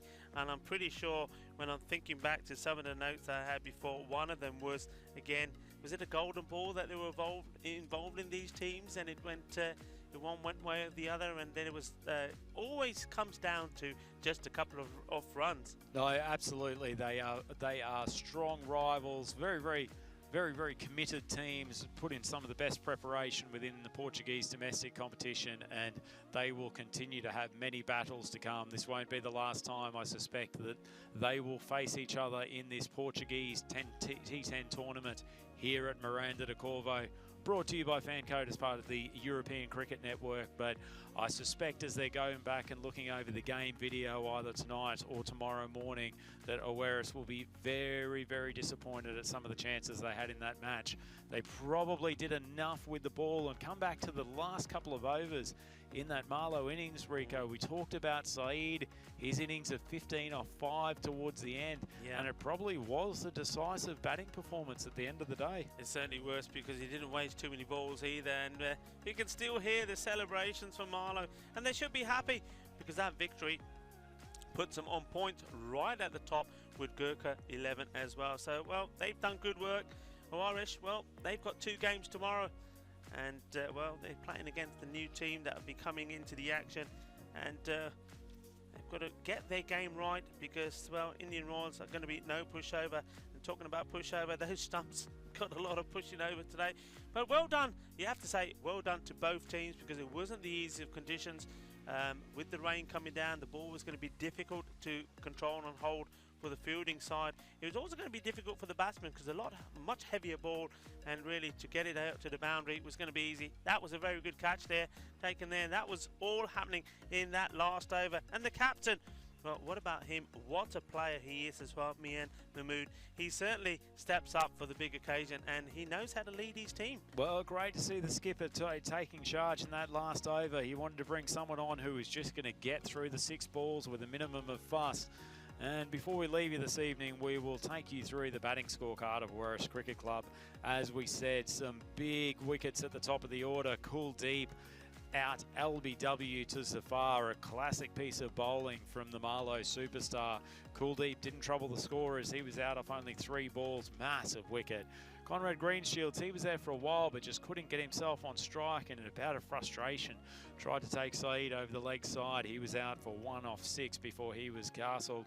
Krup Patel again probably looked the best of the batsmen for Werris Cricket Club. He hit a couple of lovely shots through the offside before he was out. Clean bowled by Zafar off for 11 off 11, and as his head went back, you suspected that Werris Cricket Club thought that they might be losing control of this game. Amandeep was there for a little while before he was almost part of a sacrificial run out for 9 off 9. Good bit of fielding from Saeed Masam, assisted by Jayesh Popal. Paolo Buchimata turned a couple of easy singles to start off his innings before he was bowled by an absolute corker from Amir Zaeeb, one just coming back in and taking the top of his off stump. Paolo gone for 3 off 4. Jitesh, the captain, thrashed a boundary off one of his first balls. He was eventually caught and bowled by Zaeeb.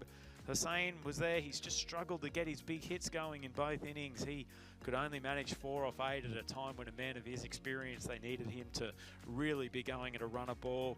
Path unfortunately had to retire hurt after only facing one delivery, but Kumar Rohit came to the crease, smacked a beautiful shot through the offside, which really gave Aware some level of hope, but he was eventually out off the bowling of Mahmood in the last over, caught by Saeed.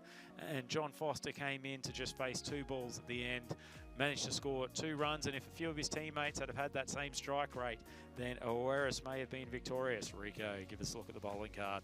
Yes, I mean, the one thing that Marlow will need to concentrate on the time they're away before we see them again is their discipline in the field. Once again, giving penalty runs and giving too many extras, 28 in total in this low-scoring match. But other than that, you have to say that their bowling was exceptional once more. Zafar Ali, really impressed with him. Just 8 runs, 2 wickets off his 2 overs. And also Amir Zaev, very much a team player. He got a duck, had to come back strong, had to do something in this match that he could remember it for, had to put that disastrous innings behind him, or 3-ball duck, and he did exactly that for his captain. Bowled 2 overs, 2 wickets for 17. Great bowling as well from Saeed Masman. I think he's just brilliant. I just love the way he comes in. He's talented, he bowls well. He got a couple of slower deliveries wrong today, but other than that, 2 overs, 1 wicket for 10. Good all-round performance, but the man who stands out once more again is the captain. He stood out for me yesterday, he stood out for me again today.